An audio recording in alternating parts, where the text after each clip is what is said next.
Brian Davids. It's a new year for the Schmoeville podcast, and I'm going to throw you off guard by starting the show differently because I've been listening to a lot of Dan Le Batard. He just starts talking, and he doesn't even bother to introduce himself. What do you think of making some kind of change like that? Big deal? Small deal? I'm okay with the change, but I wish you would say the actual show name, the Schmoeville After Show. Is that okay? I wasn't going to say anything. I was just going to talk, maybe discuss the holidays, and then just stop recording. Are we supposed to talk about something on this podcast? Basically, I'm just here to drive Kristian Harloff effing bananas. And we'll talk about it later, but because of what happened with Red Letter Media and the fact that we've seen his reaction to something like that, we basically have free range to just shit all over him if we want to. And he's going to laugh it off and love it. For me, I was really looking forward to this because some of the things in that Red Letter Media video we have already been mocking for quite some time. They said it a bit differently for me personally, but I very much look forward to that part of the show. I do too. We'll get right into it after the theme song. Here we go.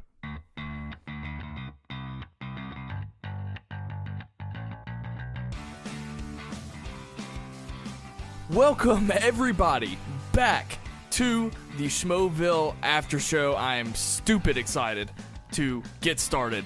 I'm Ryan Snelling. And I'm Brian Davids. Is that it? Is there a lag? You don't have a funny quip? I said it up top. I already spoiled my effing bananas line that was going to be post my name. Oh, that's what I get for improvising. My God. Exactly. I could say I'm not one with the Force, nor is the Force with me. I could go with that, but that's just, I can do better. Maybe we're not as good when we're improvised. Maybe we should write out a script. You can already tell we've had a week off. But it was a great week off. I'm not going to lie. I forgot what it was like to not watch Collider content. I mean, aside from the spectacular, I was able to see Rogue One a third time. I saw La La Land. I watched like 2 seasons of Game of Thrones. I mean, I was able to actually watch anything else but Collider, and it was really, really different. And I forgot what that felt like. Did you get any of that at all? Yeah, I felt awfully bored. I felt like there was something missing. I knew what was missing, but I felt like I'm just not used to having so much free time. I went and saw Patterson, which is phenomenal. So I've already seen everything that you've described, but yeah, it was strange, but I think it was needed. I think we needed a break. We were going consecutively for quite a while there. Yeah, I think it's only a couple months away, our 1 year anniversary on it. Well, not me and you, but the existence of the podcast. It's coming up on our 1 year anniversary. I saw on my time hop today that it was almost a year ago that I met Ellis for the first time. So I can't believe it. This show is almost a year old. That's pretty nuts to me. But anyway, aside from the fact that we didn't have to watch Collider, Brian Davids, how was your holiday break? You know, it didn't really feel like a holiday break just because the holidays were on weekends. So I never felt like I had any time off. I still worked on Monday and Tuesday following Christmas, following New Year's. So I didn't truly get the sense that I was on break ever. What about you? Well, I sort of did just because I work retail. I got a couple of those days off. A lot of my friends, they work for the state, so they get extra time off as well. So it did actually feel a little bit like a break to me. Again, especially with all the free time that I had. I also watched the OA, which Kristian Harloff, I'm so proud of you for watching television. I'm shocked. Can't believe it. He hates TV unless it's the hits, Thrones, or The Walking Dead. Ladies and gentlemen, I'll tell you what, tweet at Kristian Harloff to finish watching the OA so that he can review and talk about that season of television with me on the Sight and Sound podcast. I'm going to do what he does to so many other people. I'm going to force others to tweet at him and bother him so that he can do that for us. Everyone wants him to. He's probably going to get pissed that I suggested that, but that's fine. That's totally fine because he is here to serve his fans. He just caught up on Dexter. That's right. I mean, hence the costume. Right. Hey, have you guys heard about this Dexter show? Hey, have you guys heard about Homeland? Oh man, I've seen half of the OA so far, for the record. you should finish it. I know you spent a lot of time at the Campia Ranch. That's fine. I know that you'll get around to it eventually. Can we talk about that? What does that mean? It's across the street from George Lucas's ranch, or Skywalker Ranch. What does that mean? Is there like clarification out there as to what that actually means, or did he just drop that he resides at the Campia Ranch? Did we get any kind of clarification? Well, I've seen pictures outside, and there are definitely animals on this ranch. So it is a bona fide ranch. How big it is, what they actually produce, if anything, I don't know. But it is an actual ranch. So Campia comes from a decent family, it sounds like. But do Italians have ranches? He's Italian and Canadian. I just didn't picture ranches up there for some reason. I don't know. You pictured a bunch of mobsters and witness protection. They went to Canada because the U.S. was taken. Yeah, I like that. I like the idea of John Campia being in the mafia. All the witness protection spots were taken up already in Arizona, Nevada. So they said, what about Quebec? Quebec's beautiful this time of year. What if it's a maple syrup ranch? Oh, goodness gracious. What if it's a Tim... What if they produce poultry for Tim Hortons? What if he's a main supplier for Tim Hortons? Maybe that's why he hired Pamela Horton. He owed the Horton family a favor. Mind blown. Hey, by the way, while we are on break, I heard Ashley Mova and John Campia say the name of a certain Israeli actress correctly. This validated years of work on my part, and it was the best Christmas present I got this year. That is absolutely pathetic, and I feel very sorry for you. Yes, I got Christmas cards from Vince Gilligan and Peter Gould of Breaking Bad and Better Call Saul, but this was an even better gift than that. Did you tell them I said hey? Yeah, they said hey. All right, cool. Thank you. Hey, they said hey Ryan. They said hey Ryan, actually. Oh, well, let them know I go by Snelling. So, one thing that changed, Brian Davids, is I actually took notes on Google Docs. I have no notes written down on notebook paper this week. So the suggestion that I offered you weeks ago, you have finally utilized. I love it. No, it's actually because there was no Schmoedown, and I actually write Schmoedown notes on notebook paper. So, because I'm following along, and yeah, that's why. I have a lot of. I thought it was a New Year's resolution to use less paper. I didn't send you the new notebook I said I was going to send you. I didn't get it for you, but it's in my mind somewhere. I just want to address one more item in our housekeeping section. A lot of people have been telling me that I hate John Rocha, and I just want to say I do not hate John Rocha. Yes, I don't like the outlaw character, but that has nothing to do with Rocha as a person, so please refer back to the Rocha-Harloff match. You'll hear me say how much I enjoyed Rocha's sportsmanship as Rocha when he was shaking Kristian's hand after the match. The outlaw persona just doesn't work for me. Perhaps if he rebrands himself someday the same way that Mick Foley did or Owen Hart on many occasions, perhaps I'll be a fan of his. So you got to remember something, folks. Me being a Rocha fan does not affect your fandom in any way, shape, or form. I used to have that mentality where I'd be bothered by people who didn't like everything or everyone I liked, but ultimately, as long as you get enjoyment out of something, that's all that matters. So plenty of people don't like me, they don't like you for no particular reason, and we just have to accept it. So please stop tagging Rocha in tweets to us just because I know he doesn't want to hear this either. Yeah, everyone get a clue. The only person Brian dislikes is Cobster, okay? So don't tweet at Rocha. It's fine, okay? It's shtick. Yeah, we got one in particular that happened like a week and a half later.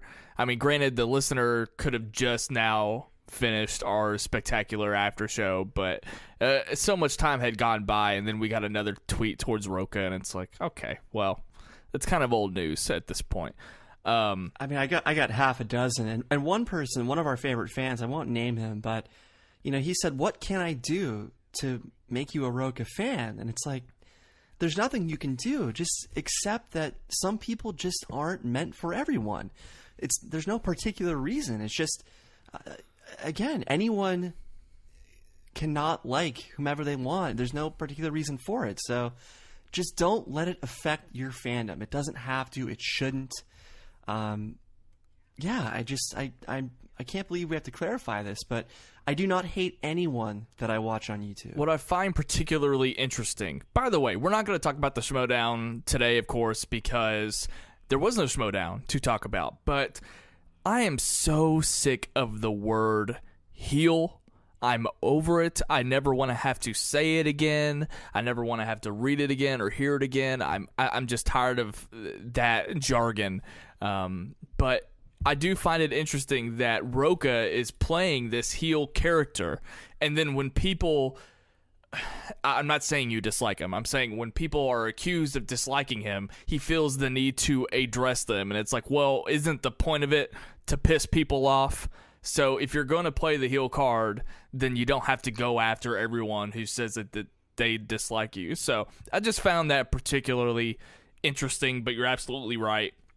We don't have to like every single person that we see, and we're just not going to. It's just natural. There are plenty of people that listen to this podcast that have their favorites, and that's totally okay. We're not saying that there's anything wrong with it. So, yeah, thank you for addressing that. Are we ready to dive into? Actually, no. I'm going to pull an audible here. There is something that happened during the break that we need to discuss. And it happened on the SK podcast channel. Did you happen to watch the short Home Alone on Christmas starring Brett Sheridan and his family? I did watch it, and I guess this is going to be a regular thing called Schmoes Sketch or Schmoes Know Sketch? Maybe. I think so. I think that whoever produced this video, and I'll go ahead and pull it up while I'm talking because I've since forgotten the name. Well, Kristian did say it's going to be part of a regular Schmoes Know Sketch series. So they're not producing them, but they're going to at least distribute them on the SK Podcast channel, perhaps the main channel, but for now, SK Podcast. Written and directed by Leif Gantvort. Hopefully I'm pronouncing that correctly, so that we don't need a mispronunciation of the week for his name. Director of photography, Cameron Schmucker.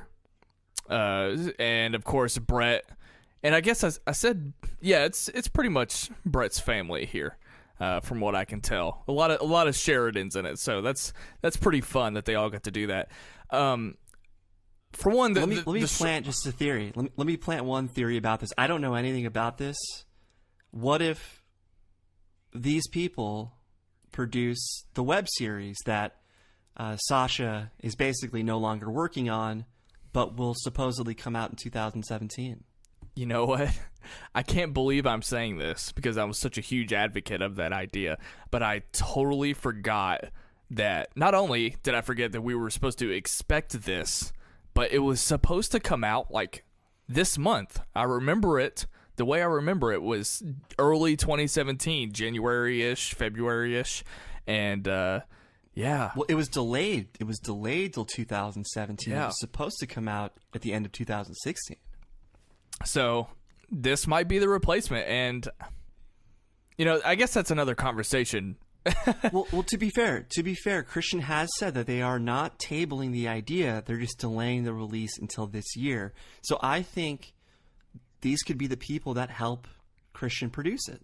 And I like that they got Brett involved. I don't know if he was always going to be. Maybe he was, but we know Brett's an actor. So, and he did a great job, by the way. I mean, I think everyone involved did a great job. I liked the bit. I thought it was funny. And it was just a nice surprise. But what I want to talk to you about is the fact that it's on the SK podcast channel. And this is sort of a broad question, and I don't really know how I feel about it yet. But the more I think about it, the more that I think SK Podcast YouTube channel needs some type of rebranding, or maybe Schmoes Know needs some kind of rebranding. This could be a massive conversation, but I feel like the Schmoes Know channel has taken a backseat, of course, given the fact that they are doing so much more work for Collider, and we'll talk about Awesometacular here in a minute. But Schmoes Know, I don't think gets the attention that it used to, or at least it doesn't feel like it. Like, it just doesn't feel like a priority. I'm sure Kristian's going to message me and be like, hey, we still make the same amount of videos. But I guess what I'm meaning to say is I don't know if they care about growing it as much, and I think the subscribers have kind of come to a screeching halt. They've slowed down, that's for sure. But basically my point is, for one, I think SK Podcast is an awful name for the YouTube channel, because unless you hear Kristian plug it on the live show, you have no idea what that channel is. So is this an opportunity, if they're going to start doing sketches and stuff accompanying our podcast, of course, should they look at kind of changing that YouTube channel up a little bit? As the #1 show on the network, I do feel that this channel should be updated a little bit. We should certainly be the face of this channel as the #1 show. But it does feel like the miscellaneous channel, where kind of all the odds and ends go. It's a place for RB3 to put up his short films. It's a place for Brett to put up his short films. We've got some other podcasts on this channel as well. It's kind of everything else that is related to people in this community, but not directly part of the main channel. So it's kind of the miscellaneous channel, but maybe there's a way that we can improve that a little bit as far as moving forward the direction for the channel. I don't know. I wouldn't hate it if the channel became like the Schmoeville YouTube channel. I mean, I think that would even be fine, but the first thing that came to mind is actually calling it that other channel that they have since retired, Schmo Plus.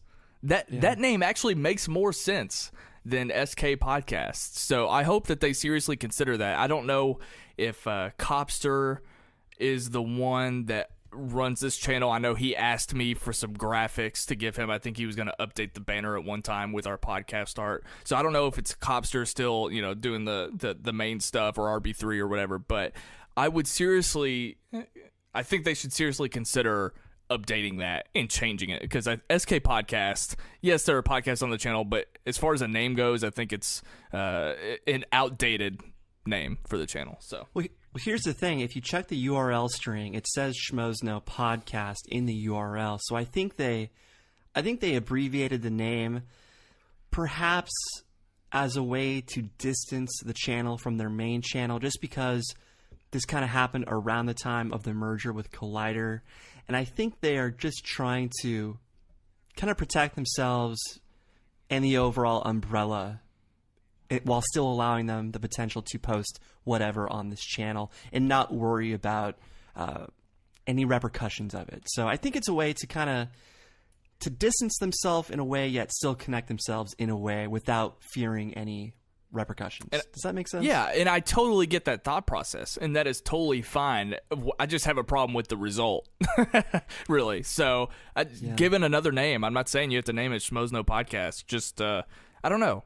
Hopefully they consider. I mean, I want this channel to succeed, obviously, because it's where our show is. So, I don't know. That might be something exciting that we'll see change in the near future for 2017. So, I mean, you said it best. The Schmoeville YouTube channel just makes the most sense. It's an extension of Schmoeville. The Schmoeville Facebook group is a movement unto itself.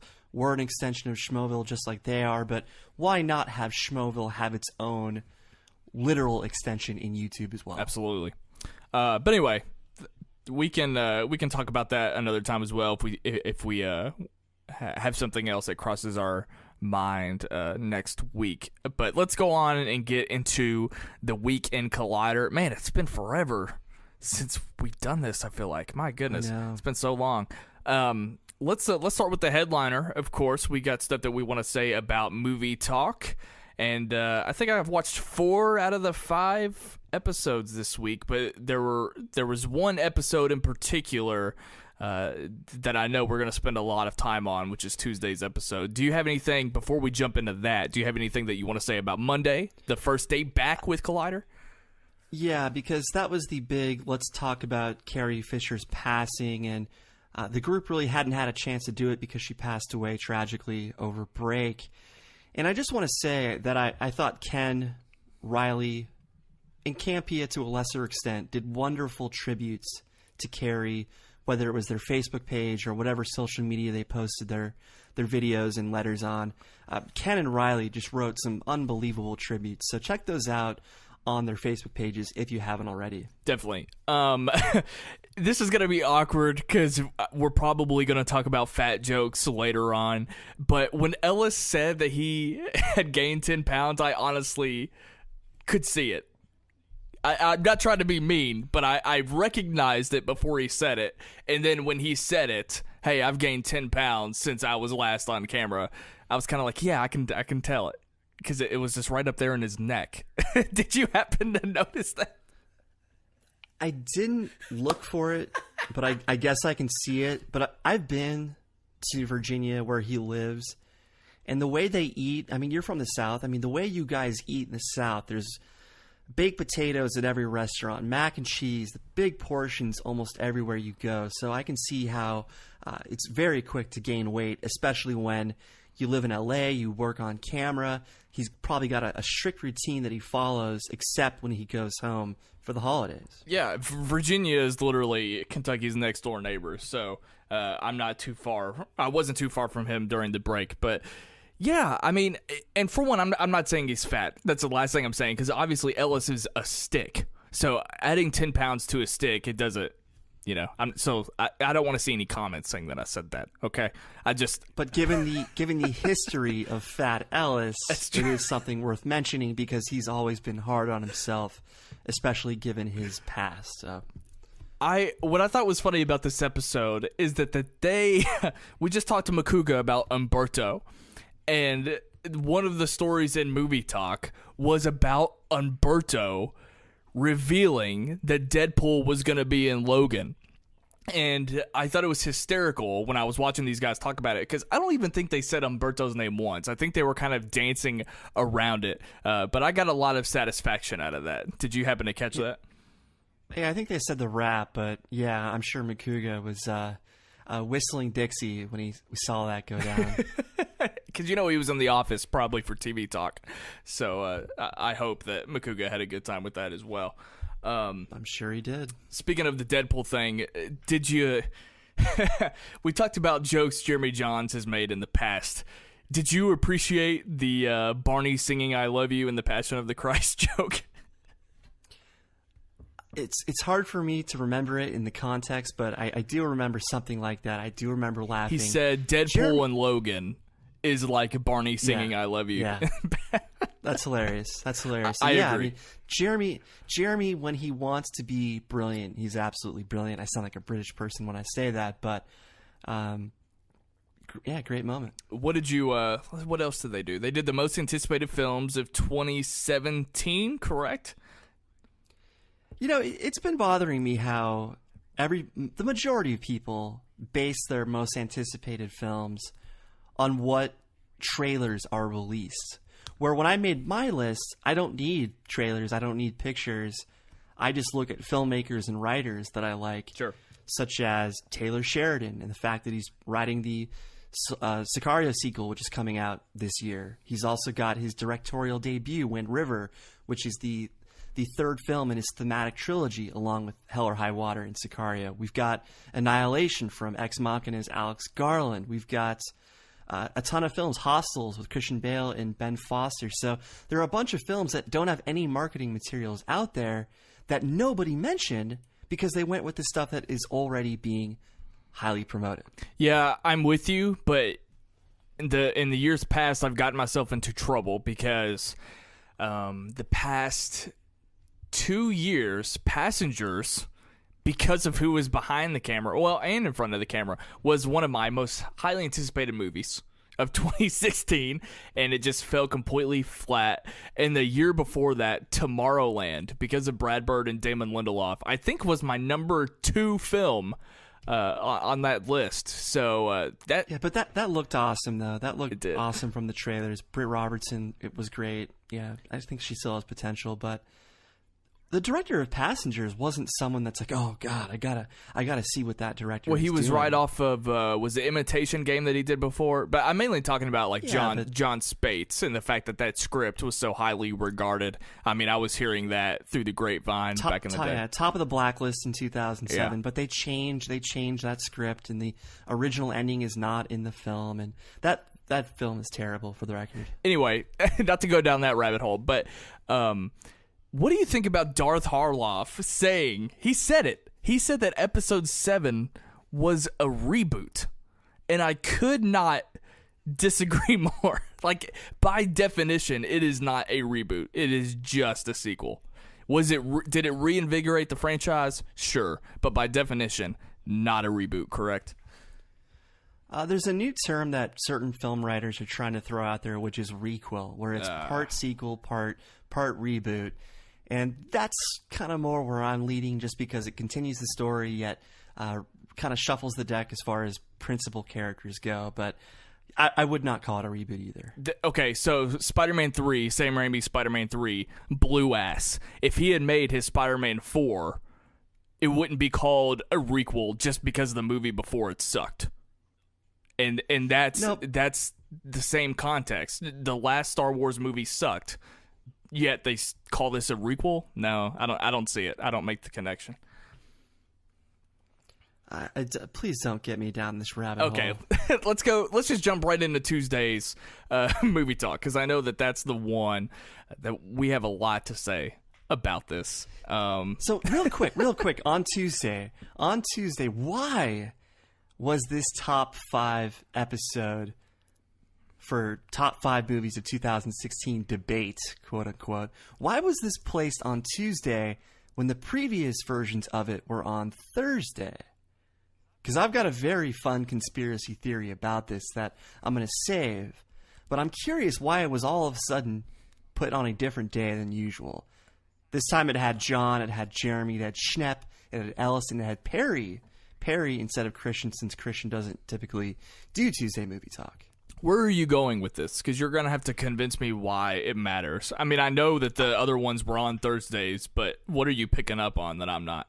I've got a conspiracy. I don't really believe in it, but I'm going to save it for when it's most relevant. So I'm just putting that idea in your head and our listeners up top. I'll keep thinking about it, but I can't promise that I'm going to come up with anything at all. But that's fine. That's fine. This was different because, hold on, I'm trying to remember the last one. Was this the first top 5 game or segment, if you will, that was actually inserted into a regular movie talk? Because if I remember it correctly, the previous versions of this, all three have been part of movie talk. Well, but in the previous versions, they did like a quick rundown with Ashley Mova and then jumped right into the segment. But this had a few, I believe it had like 2 main stories at the top, like a regular episode of movie talk, and this was more of an insert, sort of like the coming this week for AMC. It doesn't matter, but all 3 have done preliminary news stuff. Well, however they want to deliver it, they have done preliminary news stuff in all 3 episodes before getting to it. This one, they tried to do it as part of the sidebar. They ended up having to skip 3 items after it on the sidebar because they ran out of time. I was going to say, I think it does matter, because not only did you not get to finish the show that you originally planned, but I just thought it was so awkward because it made the show so long, and it didn't help that there was so much disorganization when it came to the actual debate. So the point I was trying to make is that it was always a segment. It was never a show. It was still a segment within movie talk, regardless of what was placed around it. Do you want to talk about that disorganization a little bit?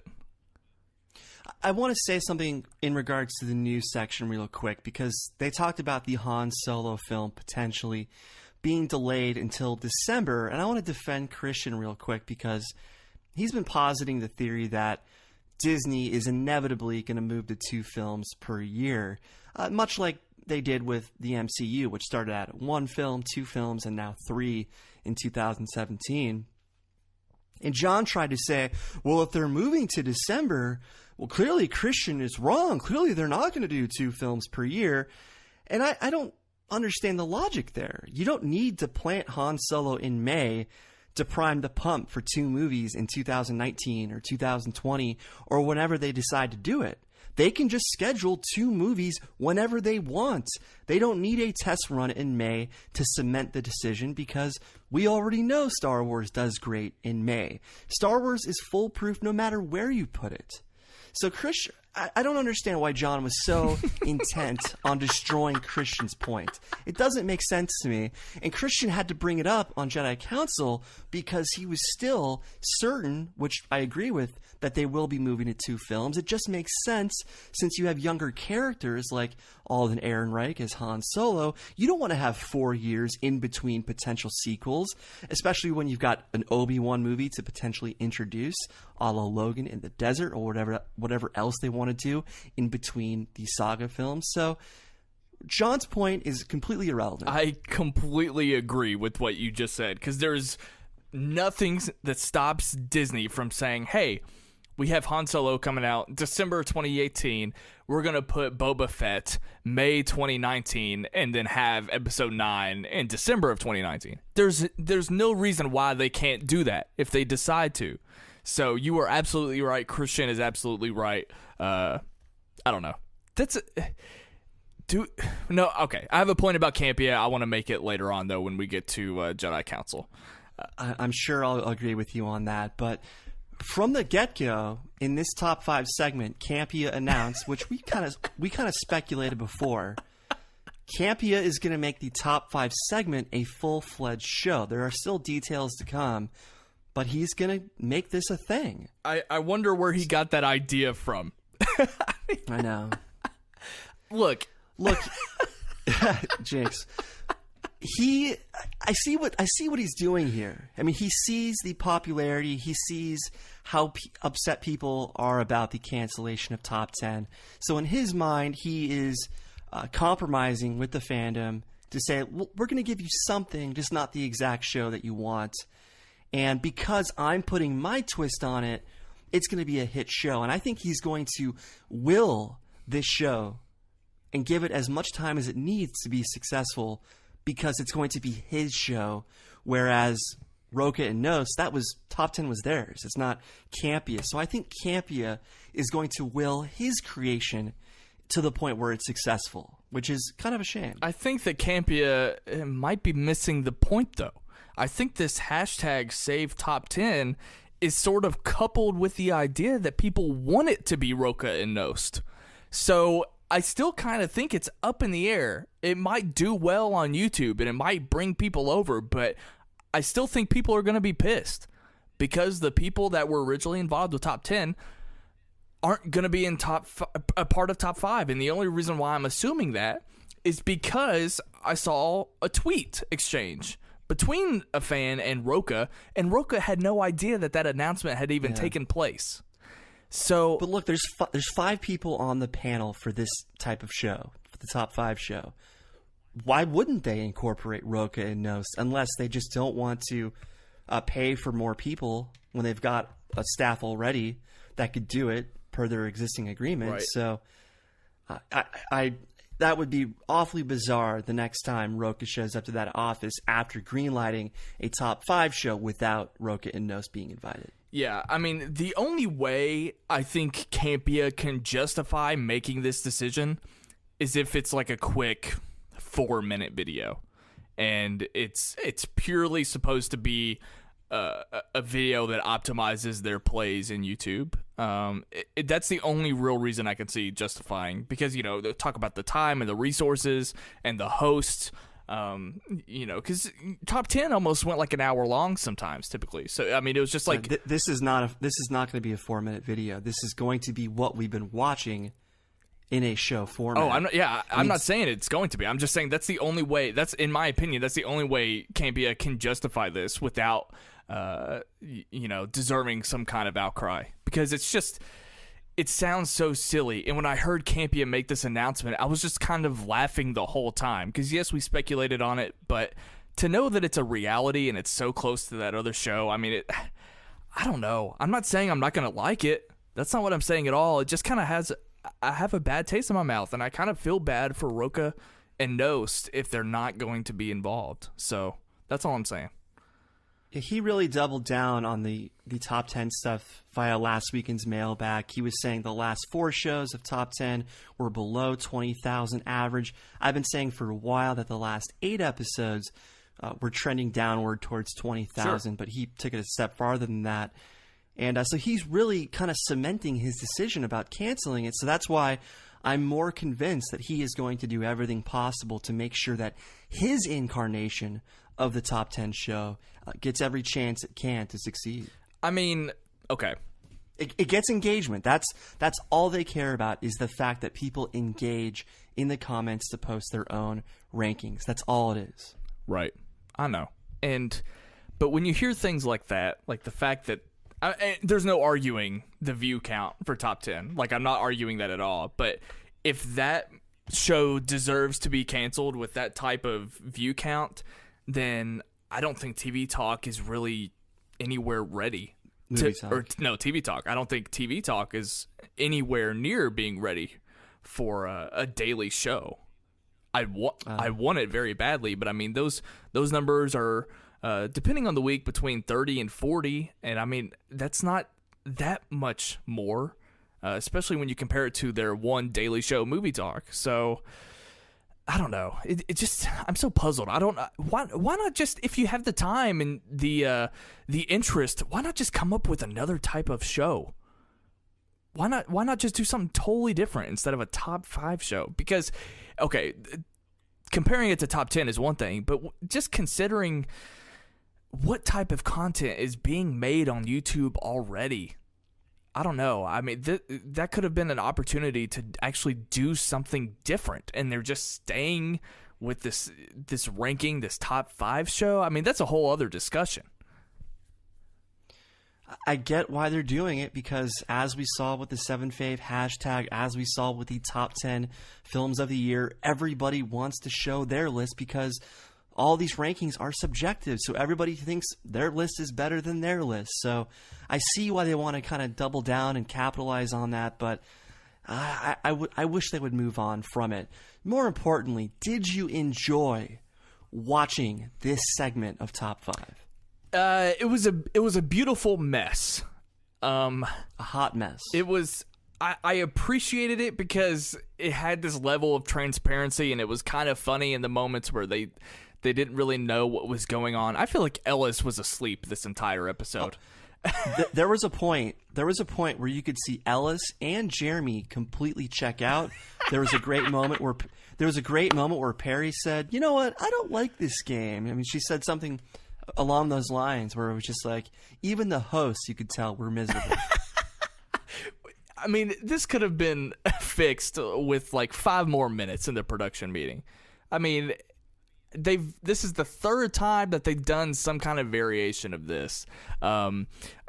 We made fun of Jeremy before on the show for not quite grasping certain things like buy or sell, and there were moments where he didn't quite grasp what was going on, but not to his fault. Like, I'm not saying it's his fault, but there was just got a different way of doing things. Sure. So there were little moments like that just kind of made me chuckle, and you're absolutely right. You could tell that people there were miserable and just wanted it to be over. And and they thought that they didn't end up having to, but they thought that they were going to have to, have like 30 more minutes of show, according to the sidebar. So I can imagine that they were ready for those cameras to turn off during all this. And nobody seemed that prepared. Like, no one really had a list that they were working off of. A lot of them seemed to use their existing top 10 list as a guide, and yet they weren't really adjusting per their top 10 list. I mean, you kind of have to remove films based on what you've been suggesting, what other people have been suggesting, and yet Perry didn't pick up on that until midway through. So it just lacked execution for the most part, which is the same thing that John Campea has said about Arrival in this segment. and I do appreciate, though, that he was finally no longer trying to hide the fact that he has been rooting against Arrival, because he was cheering when Arrival was not voted through to the top 7, which is just inexplicable. I read an article that kind of compiled all the major critics' top 10 lists, and Arrival, La La Land, and Moonlight were the 3 films that were most found, or most commonly found, in major film critics' top 5 lists. So the fact that it didn't make their top 7 is beyond me, and this is where my fun conspiracy theory comes into play. Okay. Part of me is thinking that they did this on Tuesday, knowing that Kristian wasn't there, because if they did it on Thursday when Kristian was there, Arrival would get voted through, and Campia did not want to see Arrival get voted through, and so he made sure to do it on Kristian's off day. What do you think of that? You think he did it totally out of spite? It was Look, he was cheering when the movie was not advanced to the top 7. He was pumping his fists. I haven't seen him look that happy since Pam Horton was hired. I don't know why I said that, but he was celebrating. And guess what? It was Jeremy's #1 film of the year. Jeremy did not sit there lamenting the rest of the episode that his #1 film was knocked off, because the very next film that was knocked off was Hacksaw Ridge, which was Campia's #1, and he couldn't let it go the rest of the episode that his #1 film was knocked off, even though Jeremy never said anything about Arrival. So you see the 2 very different approaches from both Campia and Jeremy in the same episode. Yeah, definitely. I'm surprised that you said that you were happy that Campia no longer hid his opinion on the film, because I thought you would get really pissed, because he's not only did he not want that on the list, he said fuck no. His entire reaction to that film is extremely hyperbolic, and I am more peeved than ever based on his reaction during this segment. Unlikable characters? Wait, what? Yeah. I don't think Amy Adams has ever been liked more than in Arrival. I've never liked Amy Adams this much until this movie. So he just, for some reason, does not like intelligent sci-fi. There's enough evidence that supports this. But yeah, I mean, I'm not happy that he doesn't like Arrival or that he roots against it. I'm just glad that he's no longer trying to hide it by trying to say, oh no, it's an $85 million budget, not 47. Like, he was throwing shade, trying to be secretive about it, and yet now he's just no longer hiding it. So I'm glad in that sense that he's just, going for broke now. What did you think of that person in the Facebook page that pretty much word for word posted your argument about Campia's opinion on Arrival? I didn't see that, but you commented on it. Power to them.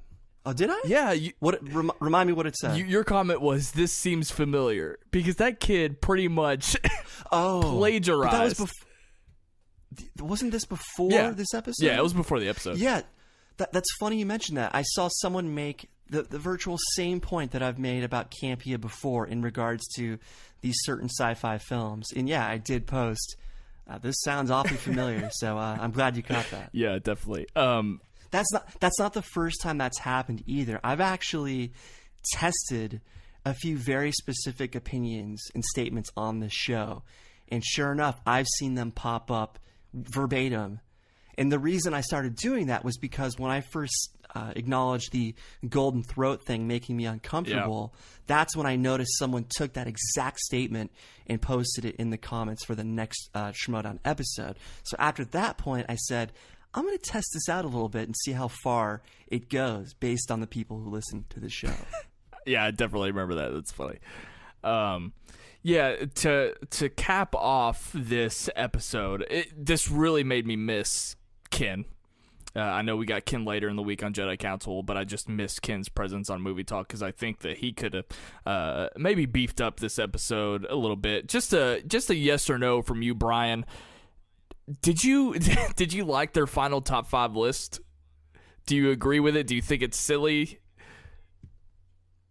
I don't like the list. Yeah, me neither.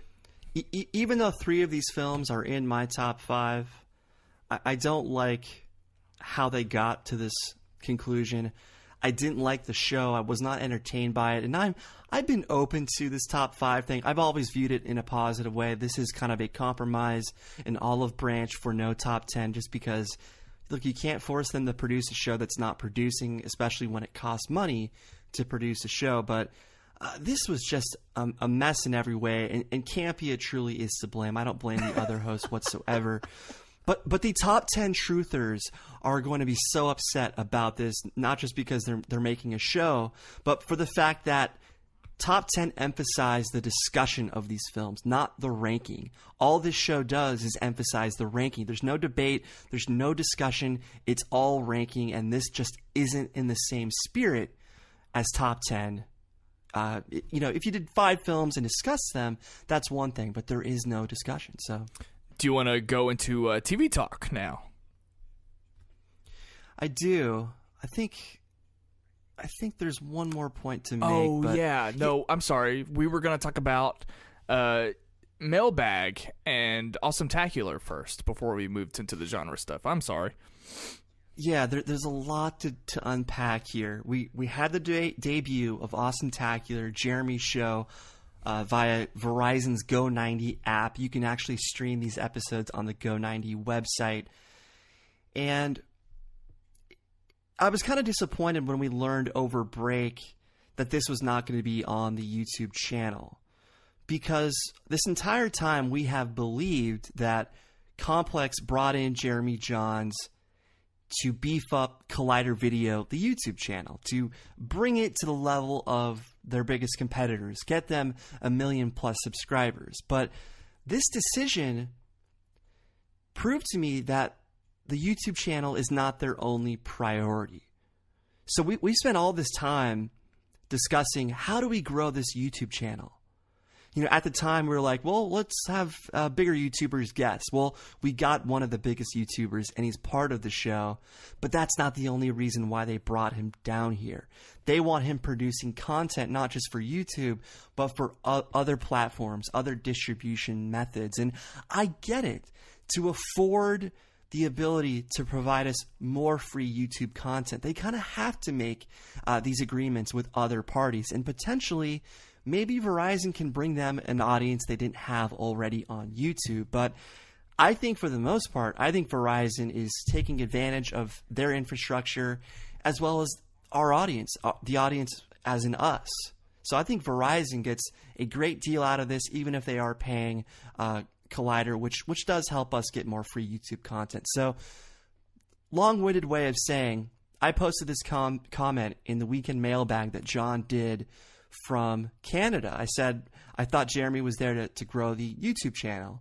Now I realize that that's not the only priority. And he said, basically I was right in that, yes, the priority is to use the Collider platform to not just produce content for YouTube, but to produce content for a number of platforms. And so we've gotten confirmation that Jeremy's not just there for YouTube. What do you think about this? I don't have a problem with it. I don't think anyone would. When I went to download the Go90 app, I have an Android. I use the Google Play Store. Go90 has over 10 million downloads.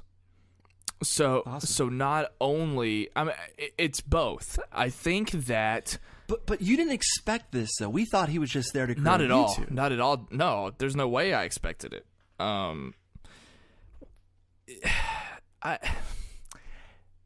I understand it absolutely. I mean, I want to support this show, and I downloaded Go90 app. I am extremely curious what they do with it, because I haven't gotten there yet, but I know that there's apparently this funny skit that was written with Cody as Spider-Man. I haven't gotten to that point yet, so maybe you can tell me about it. But I'm very curious where this goes, because this is unlike all of the YouTube content that I watch and absorb. But they did, to go back to your point about how growing the YouTube channel isn't exactly a priority. No, it's not.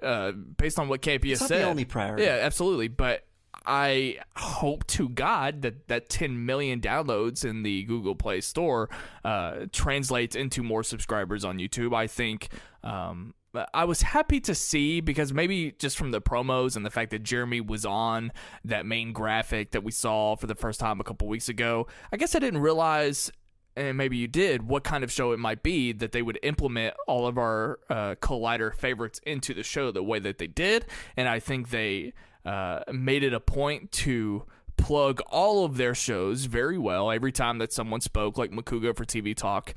Snip and Ellis and Kristian also were a part of it as well. So hopefully that translates into more subscribers as well. But just to cap off what I'm saying, it's something I'm really proud of.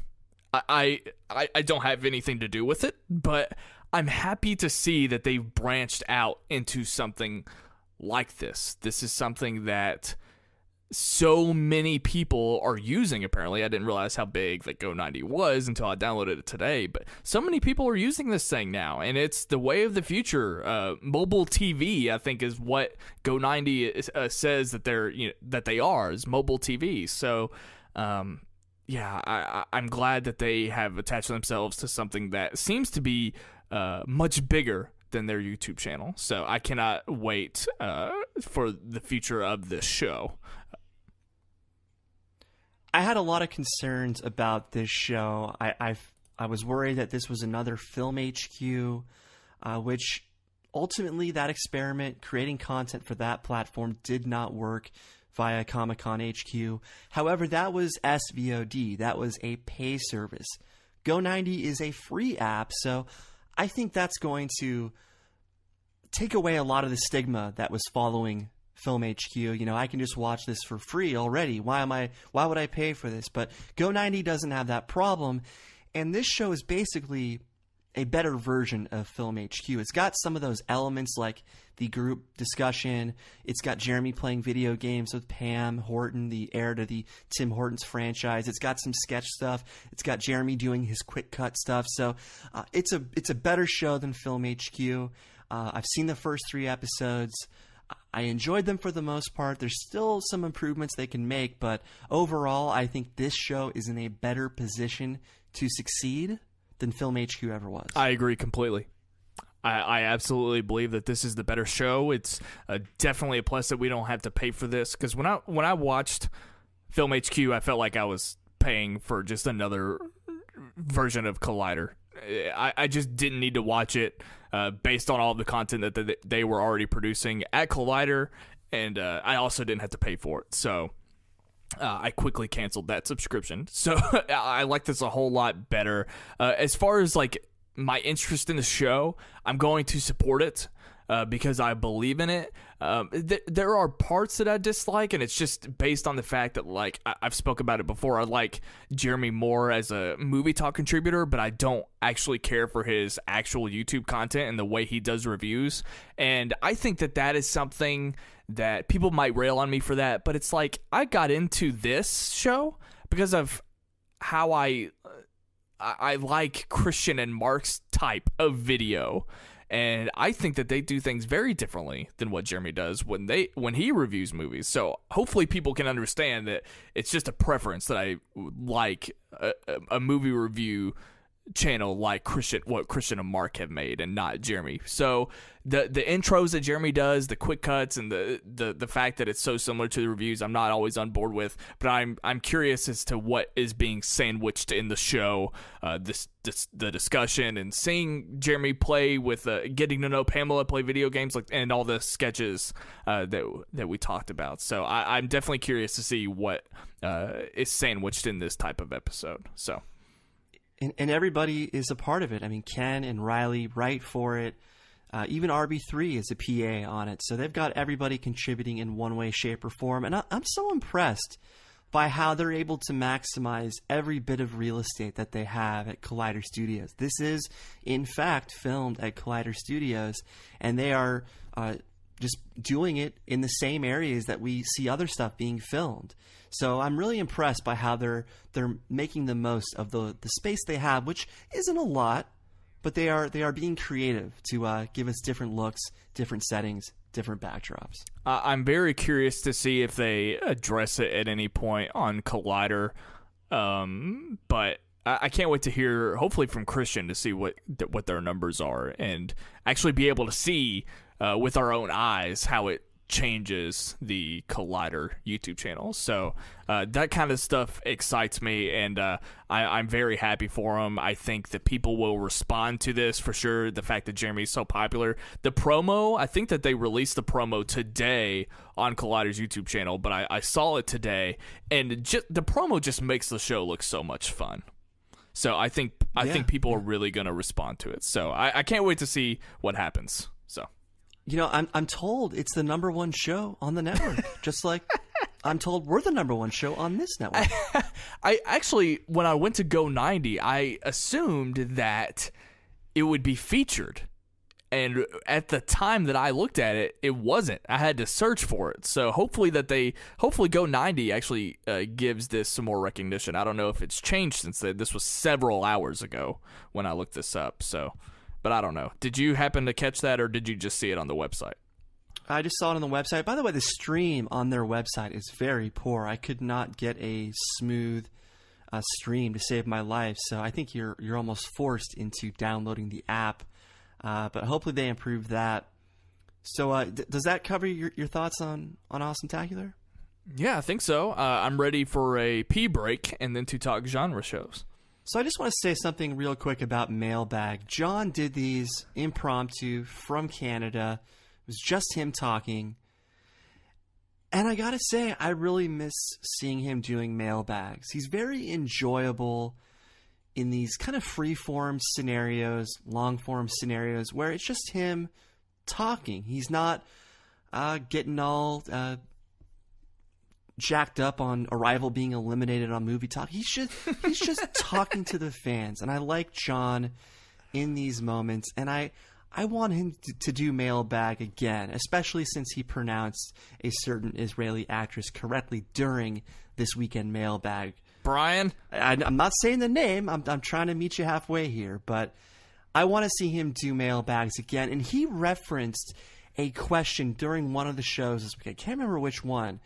But he said there was a question that I got that I'm saving for this weekend's Mailbag. So I'm wondering if he's bringing back Mailbag with him, at least on a somewhat regular occasion. I'm crossing my fingers because he referenced a question that he was selecting for for Mailbag. So movie bag for Mailbag. So I'm crossing my fingers that he's going to do Mailbags again on a more frequent basis. Can you predict what my response is to that? Hell yeah. No, I don't watch Mailbag either way. So, but you used to watch it. I used to watch it when I did used to watch it. When You're right. Campea was doing it. God, it was so good when Maude Garrett was hosting for that brief period of time. But yeah, I miss seeing him in this format. And this is a way for him to kill two birds with one stone, to where he doesn't have to do the John Campea podcast. He can just do Mailbag, and you get the same outcome. I just unsubscribed to the John Campea podcast because I realized he hadn't put out an episode since September. So, well, he said he's going to bring it back in the new year. So, he did. Maybe he's bringing back Mailbag instead, since, like I said, it's basically the same thing. That's a perfect transition for what I want to talk about now that we're talking about the genre shows.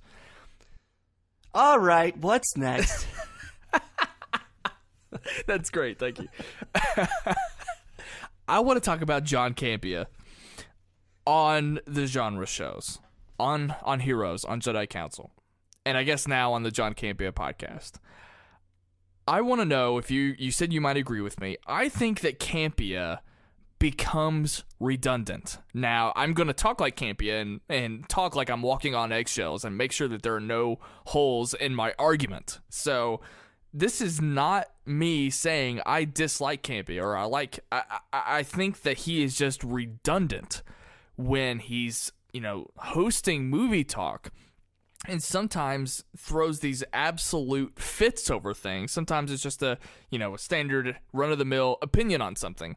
But then when he appears on Heroes the same day as Movie Talk and the Jedi Council the same day, and he is spouting the same rhetoric that we had already heard earlier in the day, I just think he becomes redundant. And I'm sure that Campea just loves being a guest on those shows. I mean, that's what John Campea does. He loves the comic book stuff. He loves Star Wars.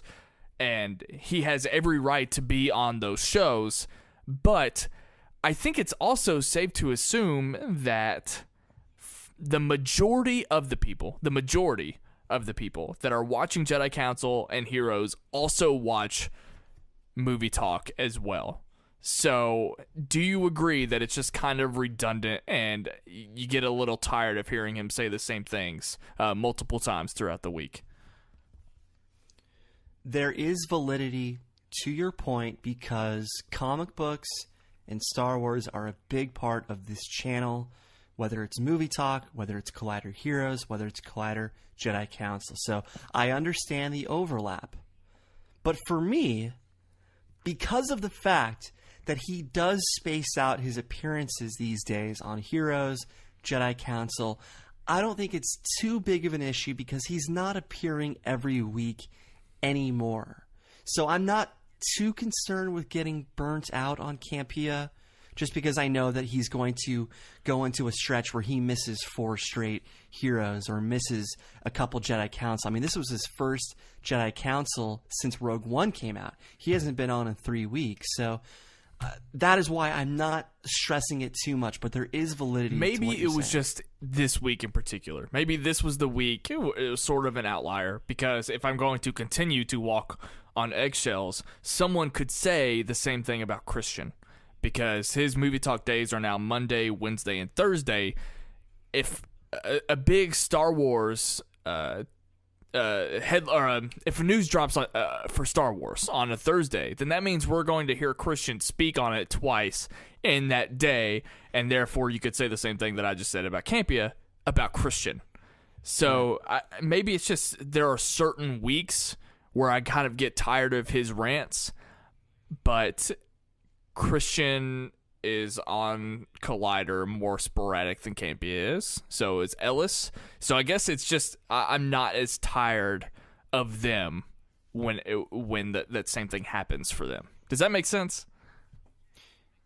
Yeah, I mean, you got to remember, during the holidays, not a lot of news drops because a lot of these executives are on vacation too. So overlap's going to happen when there's not a lot to talk about, especially. So this week in Movie Talk especially, they had some super sad sidebars. I mean, Thursday's Movie Talk was probably the most pitiful sidebar I've ever seen in terms of news stories. There was nothing to talk about, and yet they somehow threw something together. I don't know. The more I'm thinking about it, the more I realize that I probably don't have a good point with what I just brought up. No, there is validity. I know exactly what you mean because they talk about the same things often because there's overlap from various show to various show because this is a comic book and Star Wars heavy channel. So yeah, you're going to hear the same points. And you know me, I usually just speak on gut reactions because if I have that kind of impression, then I guarantee someone else out in Schmoeville does. So whether it's well thought out or not, it's worth discussing, at least on our show. Well, I mean, that kind of sums up everything that I had to say about Jedi Council and Heroes, really. Hey, but at least SPR. Yeah, let's talk about TV Talk. Talk. I actually do have one more thing, but we'll just go in consecutive order here. Let's talk about TV Talk. I was so excited to talk about it, I almost skipped our Mailbag Awesometacular segment because I wanted to talk about Sasha Pearl Raver being back, and I couldn't be more happy. Did you enjoy TV Talk this week? I did. I enjoyed Josh McCouga's helium balloon pick of the week moment. This crew has so much chemistry. There's so much fun being had, and as a viewer, you can't help but sense that chemistry, and it just makes the overall experience great. So I love having these 4 people back together. It's not the same without the 4 of them. I think McCouga definitely listened to your point when he was on our show about you being tired of theorizing, the theorizing of television on TV Talk. And when they discussed the OA, again, you have not finished the OA, correct? So when you watched that portion of TV Talk, did they do anything that spoiled your view of that show as you're watching it? Nothing as flagrant as the Westworld discussions, and I was watching Westworld live, but even if I'm current on a show like that, I don't want to hear frozen spoilers or defrosting spoilers, as I call them. That's what I consider theories, and I don't know where they check into things. I don't know what rumors they are exposing themselves to, so I don't want to hear theories within reason on these shows. I just want to hear what you thought about what happened. What happened on that episode?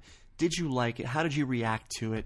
Don't prove to me how smart you are by trying to figure out what these writers are doing. Just tell me what you thought of what we all watched. Joshy, I'm speaking directly to you now. I think we have proven that it absolutely pays off to be our friend. And I think TV Talk from here on out will be better due to the Schmoeville After Show's contribution to the show. Hey, that's friend right. Of the show, Josh. We love you, Joshy. Yeah, I was so happy to see TV Talk back. It will probably continue to be my favorite show in 2017. Yeah, I gotta say something about Heroes. Yeah, I wanted to ask you real quick before we get to Heroes, though. Do you like that Makuga's pick of the week was Dukes of Hazzard? Not just because of the show in general, but because do you want to see more old shows represented in the pick of the week, or did you just, up until now, assume that it was supposed to be, I don't know. I consider pick of the week to be a way to shine a light on a show that people might not be paying attention to because the space is so crowded.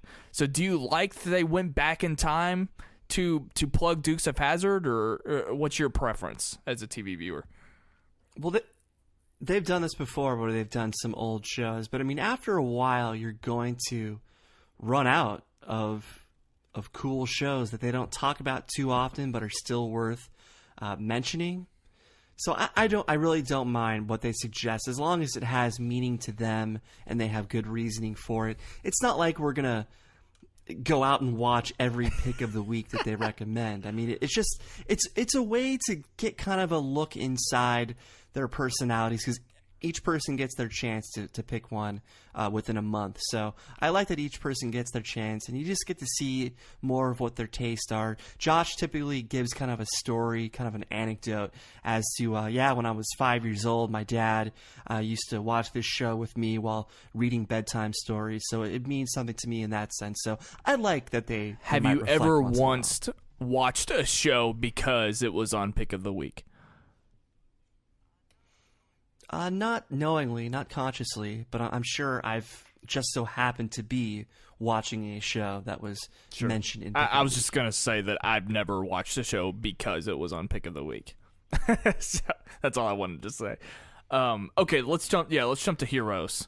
The first thing that I want to ask about, what do you think about the idea? It's not confirmed, but why do you think it's going live on Tuesdays?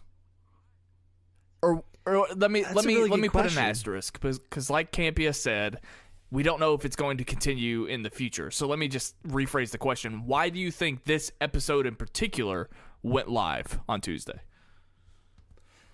That's a really good question. I'm not sure. Maybe it helps engagement, but I like that Schnepp tried to say that they'd be doing it regularly, and then Campia quickly chimed in. No, he walked back.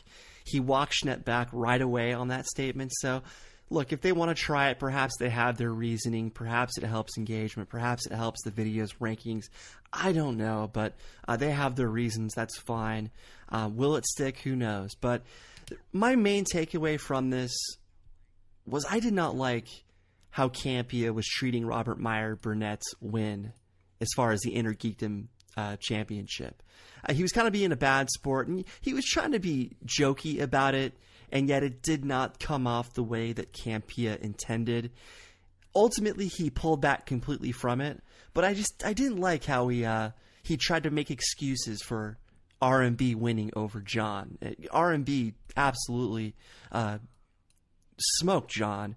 Navarro smoked John, and yet Campea was trying to give him a kind of a hard time. I didn't appreciate that, so I don't know. Just a small observation. I feel like we've piled on Campea too much. And remember, folks, we like John Campea. We're those guys who like John Campea. I was trying to distract people from believing that you hate John Roca, and I figured Campea could just be our target this week. And Copster, you're next week. What do you hate Campea? What'd you say? What did you say when I was talking?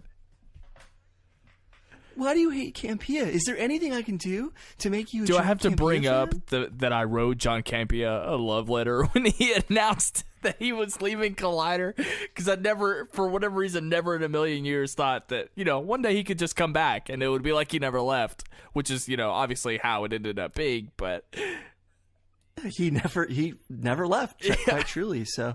He didn't respond to you, did he? The site doesn't exist anymore. Film Beef doesn't exist as a .com anymore. But I think he left a discus comment just saying thanks. That was nice. I think I got more of a reaction from. It was absolutely cool. But I think I got more of a reaction from Anne actually, because she helped. I believe she helped him see it because I was like campaigning people in the Schmoeville Facebook group to sort of pile on the comments and to tag him to make sure that he saw it. And then I was smiling ear to ear when I saw Anne Campea comment and say for sure that he had seen it. So, and it wasn't until like a week or two later that I actually signed in and saw that he commented on it. So, but yeah, that was pretty cool. Unfortunately, it doesn't exist anymore though. So. You were seduced by John Campea's charisma. That's right. Definitely was. Where were we?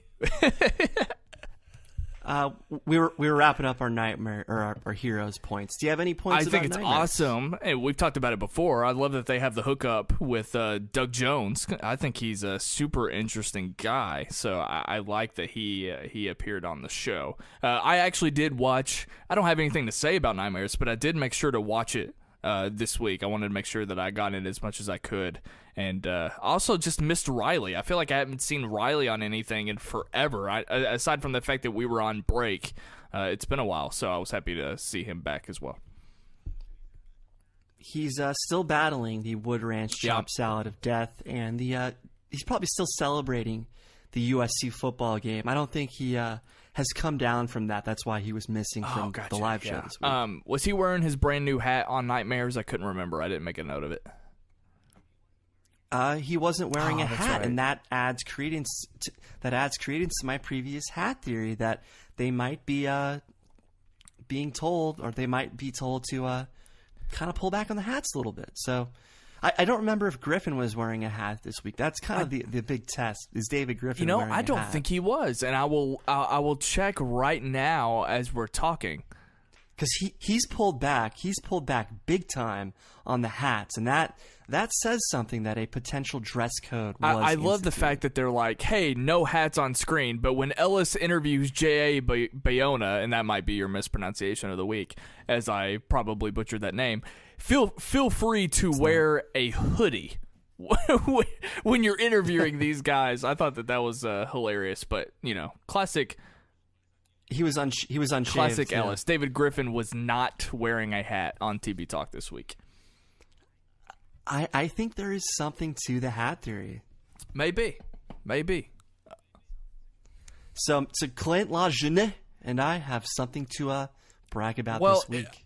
I'm going to agree that that's probably the case. I think this week you're even Stevens on theories, given the fact that you think that Dunkirk Extra is an actual character in the movie. Whoa, where? I am saving this rant for later in the show, and this is not a theory. That is what you've been misunderstanding this entire time. That is why Kristian omitted context. This entire time. That was the first time I'd ever heard that. It's not a theory. I'm reporting facts, and I will save this rant for later in the episode. Damn it! Man. Even Stevens, Brian Davids. No, I'm always ahead on the things that I believe in. Okay, we kind of went through Nightmares, Heroes, TV Talk. That's all I got, really. It's mispronunciation of the week. You didn't have time. anything else to say about Jedi Council? No, we've covered the all genre right. shows. Yeah, that's man. fine. I'm okay with that. Let's get to, what's your mispronunciation of the week? Well, because I loved Patterson with Kylo Ren, I wanted to give props to indie legend Jim Jarmusch, often mistaken for Jim Jarmusch. It's Jim Jarmusch, New York-based independent film legend. Check out Patterson. It's awesome. That's kind of a Jedi Council segue. Kylo Ren, Patterson, Adam Driver. So there's some connective tissue. I've never heard of that filmmaker, so I had no idea where you were going with that. I was so afraid that you were going to correct us on Adam Driver's name. Jim Jarmusch. Shit. Jim Jarmusch. Jim Jarmusch. Yeah, that's fine. There you go. And that is your mispronunciation of the week, brought to us by Baby Joker, the guy who truly inspires this segment every week. Oh, is that the guy that hates my guts? He hates everybody's guts every other week. One week he hates your guts. One week he hates my guts. Every week he says like the worst things possible about us, about the show, about the segment. And I always tell him, just skip ahead. Just skip ahead. You've got timestamps, brother. Everything is his problem. Baby Joker, Baby Troller. You think with a name like Baby Joker, two positive things, that he would be a happier person, but no, I'm the good cop, as Kristian said, and he still finds a way to hate my guts, so I don't know what his problem is. Clearly, Brian is Kristian's favorite. How does that feel? That's the kind of stuff that Baby Joker says. What an asshole. I know.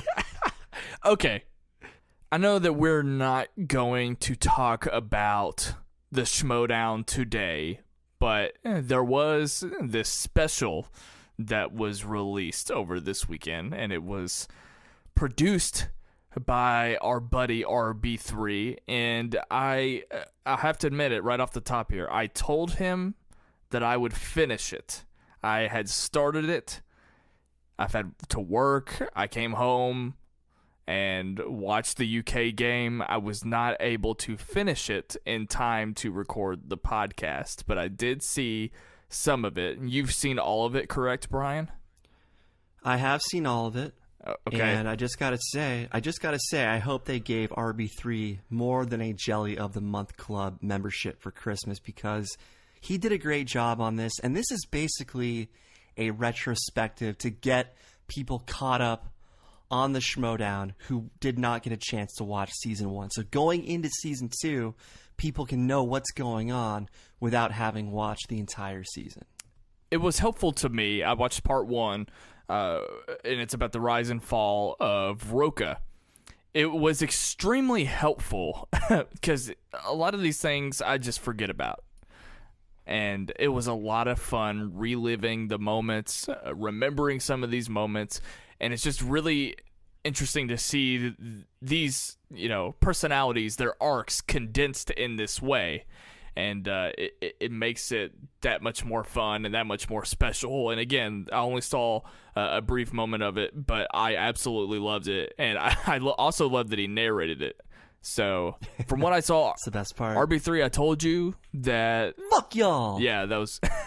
I told you that I would watch it. I will finish it when I'm done recording, when we're done recording. But I did see some of it, and I thought he did a fantastic job. So I've said this point before. Sorry to cut you off, but I've said this point before. But I love seeing the evolution of the Schmoedown in just 9 months. This thing debuted in March, and when you look at some of those old matches, there's like 2 toys on the wall of the set at the time, and now it's this entire thing with new gear and graphics and all this great production. So just in 9 months, seeing that retrospective video that RB3 made, it continues to blow my mind. Isn't it nuts how long RB3 has been with the crew? It still doesn't really seem that long, but I think I saw it hasn't even been a year. I know, but it's still. I can't remember how long it's been. He said it on Film Therapy. I saw his appearance on Film Therapy with Miss Movies, and I think he said it was like the end of April or something. But anyway, if he started in the spring, it feels like he just got there, and I can't believe he's already almost been there a year, just about. So, but anyway, that's all I had to say about it. He was concerned. He wanted my opinion on the second half of the special. I think he was a little bit worried about how it turned out editing wise, because apparently the video messed up. Did you see any of that? Did you catch it, or do you think he's in the clear? I think he's fine. I wouldn't scrutinize him either way on this. I mean, I'm overwhelmed just by audio editing. Video is like my worst nightmare. So the fact that he did this must have taken a million hours, and I couldn't be prouder of a friend of the show, RB3. Yeah, I thought it was fantastic, and I'm sure that once I finish it, I will still continue to think that it's fantastic. My fellow Blade Runner enthusiast, RB3. Me and Cobster are on the same page when it comes to that, but I'm glad you brought that up, because it is now time to discuss. And where did my notes go? Uh-oh, I'm not prepared. Something happened to my Google Drive. Go ahead and tell the... No, I got it. I'm back. Schmoeville. No, I'm all over... Yes, that's it. All right, I have the right doc up. Let's talk about Schmoes Know Show, number 264, most anticipated films of 2017. Who's our cast? And we were joined by Kristian Harloff, Wendy Lee, Mark Ellis, and Brett Sheridan at the main table. No, there was no Mark Ellis, sir. Ken Knapsack took his place this week. Oh yeah, you're right. Hey, I'm drunk. You know what? Sorry. To quote Kristian Harloff, you didn't watch the show, did you? Or damn it, you don't watch the show, or you don't listen to the show, do you? What's sad is I did. I'm reading things and saying things that I'm reading, and they don't apply here. I was reading the line, Ellis is at Omaha, Nebraska, and I happened to throw his name in there. Yeah, he's staying at Brett's family's house, so it sounded like a good time. Yeah, Ken replaced Ellis. Can I make it? Sorry, I keep cutting you off, but can I make an Ellis point real quick? I've been meaning to say this for weeks, and I keep forgetting. Have you noticed any time we're discussed on the show, the only thing Ellis says about us is that, man, they sure have great chemistry, Brian and Ryan. That's the only thing he can say, since he doesn't listen to the show all that often, maybe 5 minutes a month. So I love that's the only thing that he's able to chime in with, is that we have good back and forth chemistry. Have you noticed that? He doesn't say a word about our personal relationship, the fact that we text each other from time to time, the fact that he sent me a text at Christmas saying that he hoped Santa gave me a John Calipari bobblehead. So yeah, that's all he said. Those guys have such good chemistry. Ellis, I'm going to let you off the hook. You don't have to say anything. Kristian, just stop. When you bring up the Schmoeville podcast, you don't have to go to Ellis anymore.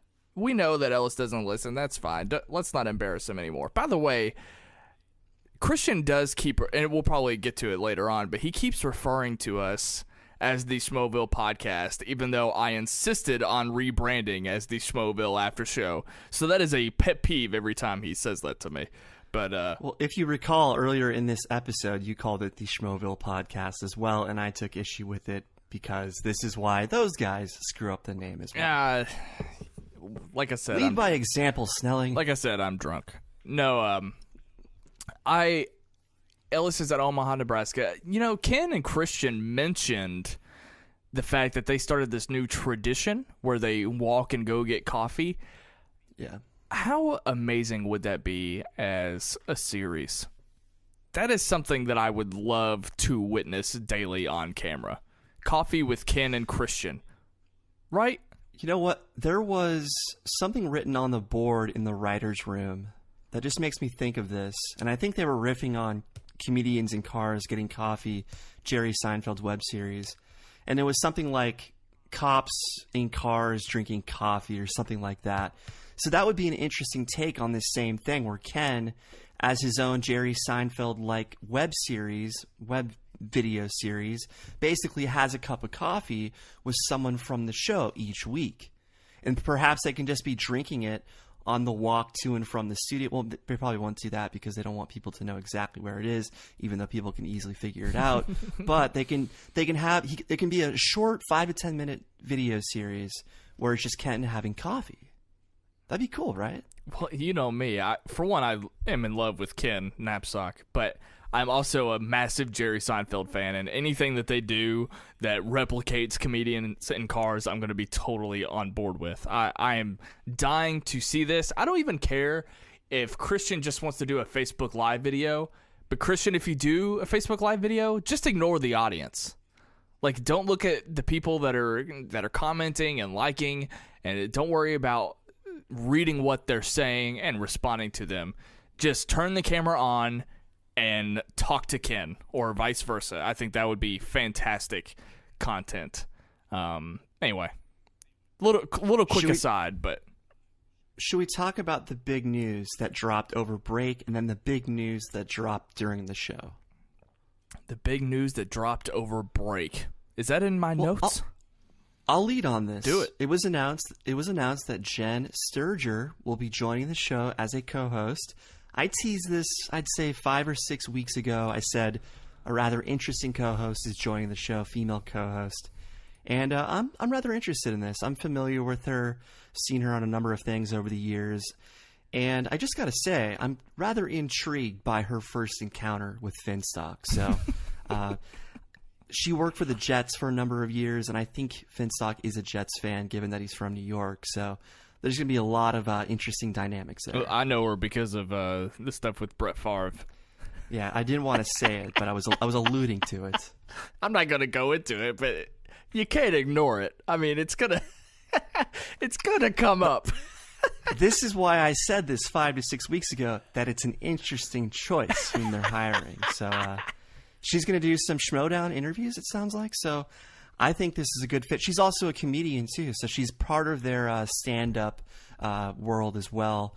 I think she's going to have a great rapport with the guys. So, like I said, if you want to stand out on this show, you've got to sing for your supper, and I think she can be the kind of personality that's going to do just that. Unless Wikipedia is just extremely wrong, she went to Florida State, just like our boy Kristian Harloff, and her birthday... Roca and Kalinowski. Yeah. Oh, yeah. Kalinowski went. That's right. Her birthday is a day after mine. So, fun facts all around for Jen Sturger.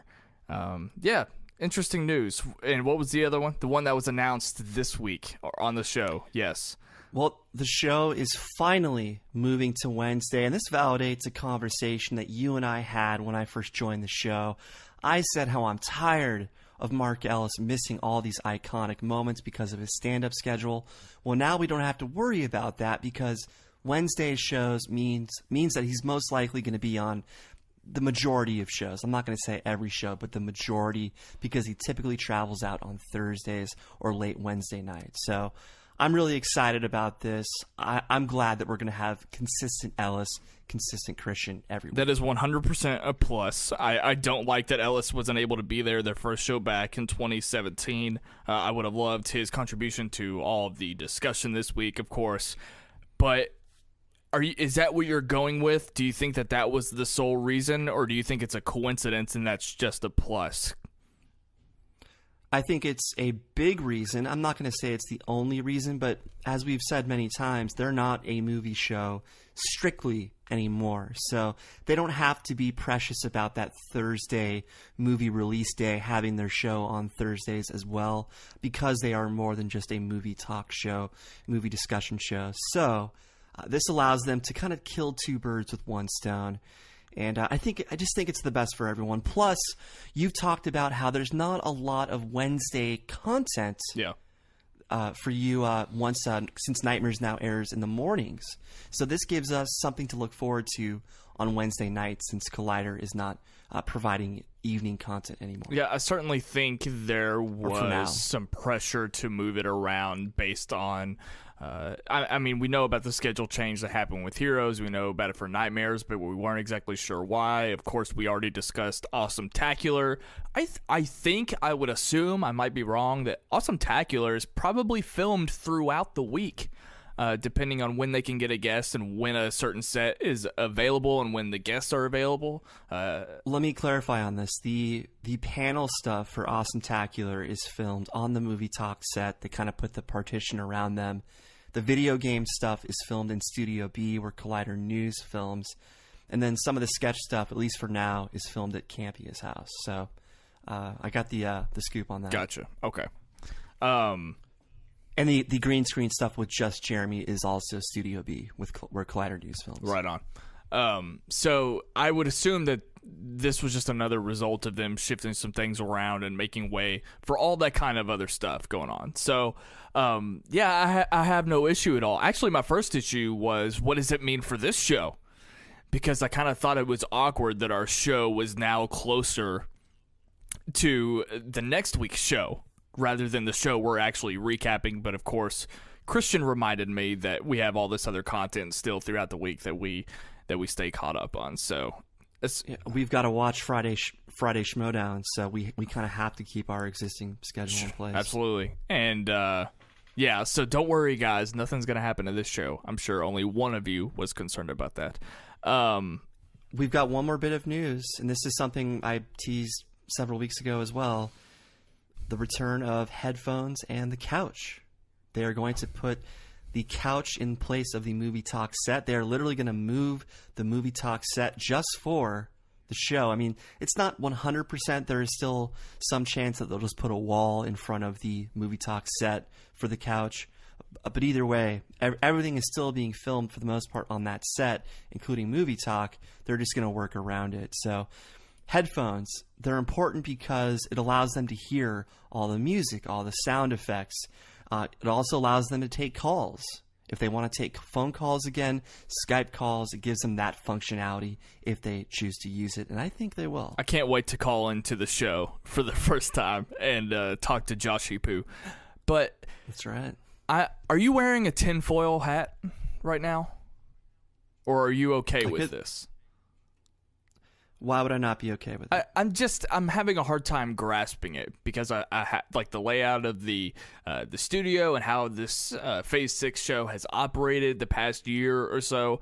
I have to see it for it to make sense in my head, for me to comprehend it. I mean, I'm not talking about the headphone stuff. That's fine, whatever.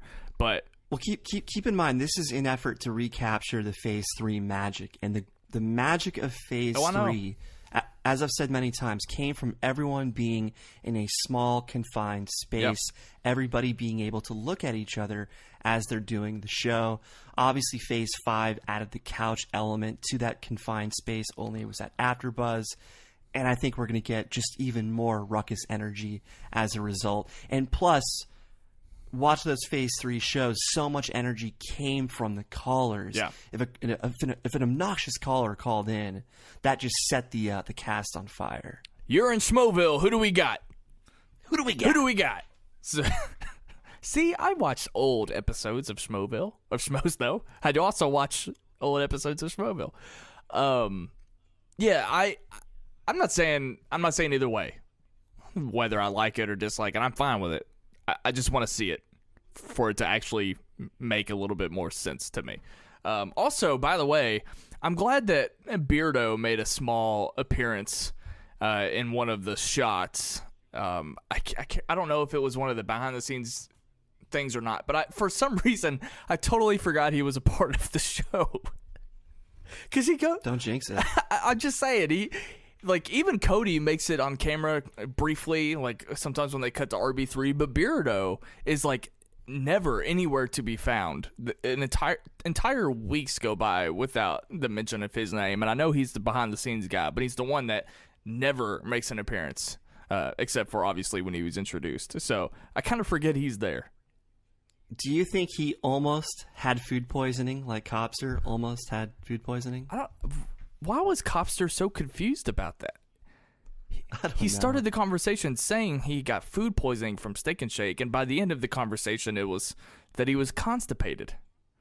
Yeah, I really did not want to hear about his bathroom habits, but Kristian made a reference to their camera guy taking a dump to start the show, so I think that kind of set the tone for this show. The whole show kind of started sluggish, much like our episode tonight, where we were kind of out of sync, a lot of delays, and I felt like they were kind of out of sync too. They recovered, don't get me wrong, and then they kind of got a flow going later in the episode, but you could tell there was a bit of rust, even though it hasn't been that long without a show. But people, you'd be surprised, 1 week off and you lose a little bit of timing. The advantage we have, though, is I can do a little bit of nip and tuck to our episode, and no one will know about the latency issues that we had earlier. But I think they will know. I don't think so. I think they will know. I think they will. You doubt me. I think they will. I kind of disagree with what you said, though. I actually really enjoyed the episode from top to bottom. I enjoyed the episode. I'm just saying the initial 10 to 15 minutes were a little shaky as far as pacing and timing, and there was a little rust. I can tell when they're firing on all cylinders, having watched for so long, but it was by no means bad. I mean, come on. Yeah, I just didn't feel the sluggishness because, they spent time kind of catching up with everybody. We also learned that Makuga is allergic to everything, apparently. There was a lot of food talk in this episode. Brett has gone paleo. Makuga continues to have his food allergies, and Cobster almost had food poisoning. So a lot of dietary stuff going on. Definitely. But good for Brett, by the way, not drinking anymore. I think it's just because he's a little self-conscious now that he's going to be on camera more with these SK podcast sketches. So he wants to make sure that he is looking good on camera.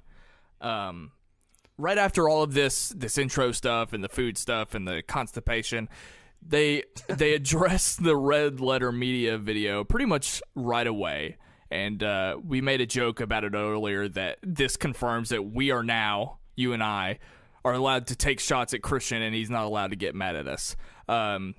But no, he said that he thought it was funny. And Kristian, I think pretty much everybody there, Kristian was the one who spoke on it for the most part, but he was a hell of a good sport when it came to this video. And I'm going to go ahead and say it. I didn't even really care for the video. I'm just not the biggest fan of Red Letter Media in general, but I do think that they had balls, and I think it's pretty funny that they made it, because I mean, we should be allowed to make fun of Collider too. I mean, me in my personal life, I pretty much make fun of everything, so Collider is also something that can be made fun of, and sometimes we forget about that, or at least sometimes I do. But I don't know. I just thought it was fun for them, even though I didn't really like the video, and I did enjoy them talking about it. So, what did you think about their reaction and the video? Look, they handled this the best way they could. They laughed at it. They laughed it off. If they got upset about it, that's just not a good look. You don't want to take yourselves too seriously. After all, this is YouTube. And part of me thought that Campea was going to get kind of upset or not embrace it, but apparently even he came around to it. I mean, he tweeted about it, but I mean, he was the one mainly who got the blunt of this criticism, or the blunt of the mockery, was Campea. I mean, they really went after him hard, but I think the video went on slightly too long. I was entertained by it for the simple fact, like I said earlier, the me personally stuff, that's just like the stuff that we do with For Me. I think that's the more frequently said phrase, for me versus me personally. And For Me has driven me crazy for years. So don't expect the For Me stuff to die down as a result of this video. One thing that did upset me, though, because I guess I'm in this bubble because I do this show and because I watch every day, but I don't really get a sense of an outside perspective at least on the internet, of what people think of Collider and Schmoes Know. And I scrolled down to see some of the comments, and man, were they interesting. A lot of rhetoric that I'm just not very familiar with. Like I said, because I guess I'm in this bubble because I soak up all of this content like a sponge. Some people definitely do not like Collider, and they were hating on him hard. I don't know if you caught any of that. I read the comments, but for every negative comment, there were people that were saying, I like both. What's wrong with liking both? And some people said, you guys are being a bit too hard on them. And look, to be fair, this wasn't just aimed at Collider. This is aimed at the majority of film YouTube in general, or movie YouTube in general. I mean, this is the majority of it. Yes, was aimed at Campea and Jedi Council and Collider in essence, but you could tag Screen Junkies into this. You could tag anybody else who does panel discussions like this. Did you notice Makuga's new Steelers hoodie? Yeah, a lot of people are rocking new winter coats or jackets or sweatshirts. Clearly, people got a lot of additions to their wardrobes this Christmas season. I just wanted to make sure because I think the Facebook comments were a little messed up. They were a little glitchy, so I wasn't able to follow them as much. But I wanted Makuga to know that we saw it, buddy, and it looked pretty good on you. What's up, Davids? What's up, Snelling? Did that not make you so happy? I love that. Friend of the show, Josh Makuga. What a guy. Although, as soon as our relationship goes through rehab, in essence, then he's super hard on JTE. I gotta say, I felt really bad for JTE, but JTE, he was poking the bear. JTE often does that, and Makuga made him pay. And I did feel bad for JTE, though, because I've always said that I've got a code. I don't go after people's personal lives. I don't go after their appearances, their employment status. I don't name call, and this is why, because I don't want to hurt anyone's feelings. I'll bust their balls in the best way possible that doesn't go after these things specifically. This is something that I have a hard time with.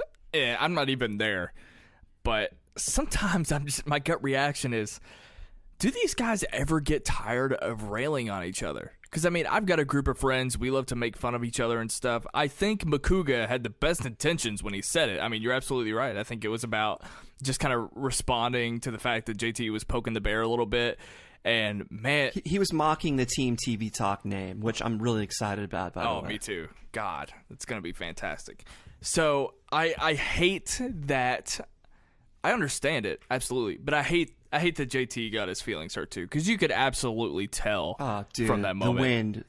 The wind was knocked out of him. You could tell his stomach hit the floor. And I think Makuga knew it too. He was trying to recover. He was backpedaling a bit. He was trying to recover, I think, in the best way. He was trying to lighten it back up, because I could tell that Makuga wasn't really happy with himself after he heard himself say it out loud. So Hopefully they made up very quickly after the end of the show, because, yeah, that moment sucked, but I think that it was just kind of one of those things where they didn't realize until it was too late that it probably just wasn't the best idea. But, I mean, that kind of stuff's got to happen, though. When these guys constantly rail on each other, it's only a matter of time before, something's said that's just going to irritate, It's one of those George Costanza moments where you think you fire something good off at somebody, then they come back at you with something real quick, and you're searching, you're desperate for something to say, and then you go for the meanest thing possible, like I had sex with your wife. I had type thing. sex with your wife. Right, exactly. So that was kind of what I sensed from that moment. Makuga was on the ropes a little bit, so he grabbed the low-hanging fruit. And that, Makuga is great at quoting Seinfeld, so that would have been the better moment if he had said that in retrospect. Maybe we'll get something like that out of him in the future. What'd you think of Wendy? Okay. This was something I was watching out for, because I don't think Wendy is the greatest contributor when it comes to things like movie talk. So I was hoping that she would come out strong in the Schmoes Know Show. I think Wendy did a good job. I think that sometimes in that left chair, I guess it's the right chair for me, but Kristian's left. Sometimes for me, if that's not Sasha Pearl Raver in that chair, sometimes those people just go unnoticed. I mean, there were massive spans of time where Wendy just didn't get a word in. I think, to my how many times have we seen this though with the female co-hosts? Oh, I know. Where they contribute nothing. I know, and I'm not. This isn't one of those things where I'm gonna preach about how they need to involve more women. I'm not saying that it's only because of the women, because I think men have sat in that seat too and gone overlooked as well. But I wanted more from her, and I don't think it's her fault. I'm not saying it's her fault. I just think it's easy for an outsider like that, or an outsider like Emma Fyffe, to come in to this friends group. I mean, it is natural, but hopefully in the future, Kristian, if Kristian is running the show as he usually does, he is more mindful of that, because I'm thinking about their. But even Perry came on board for an episode, Sure. and she's been around these people for months, every single day, and even she had trouble being active throughout the entire episode. Yeah. Really, the only two people that impressed me as far as maintaining a voice throughout the episode, Clark and Sasha. I know people are tired of hearing me support Sasha, because she can never have enough support. You have to be able, I keep saying, you have to be able to sing for your supper. And this is why you need a personality like SPR on this show, because she's able to get her voice out there and not sit there unnoticed for an hour and a half. We need to demand answers. I want to know why she isn't there anymore. I don't know if I need to ask Sasha. I don't know if I need to ask Kristian. I don't know who I need to ask, but I'm kind of, I need to know. I'm over not knowing why she isn't there as much anymore. It's obvious she's on a once-a-month rotation, usually at the end of each month, almost always at the end of each month. I just want the why to it, is what I'm looking for. I think we know why. It's just not confirmed, and that's what's driving us crazy, is that we haven't been given a proper explanation when she is clearly the best option so far, just based on the fact that she's able to engage the entire episode. Definitely. Yep. I mean, that is a feat. To be able to hold your own with this crew, that is something. I love you, Sasha. Regardless if you agree with what she says, the fact that she's able to get her voice heard is apparently a difficult thing. I love how you started the conversation. Like, I know people are tired of me talking about Sasha, and then it turned into, let's praise the shit out of Sasha, which I'm on board for. I just think it's funny that you started out that way. But every time they have a new female co-host on the show, it just proves the fact that she is their best option at that position. And I'm rooting for Jen Sturger. I'm interested. I know her work. I think she's got a shot. I think she's got a chance.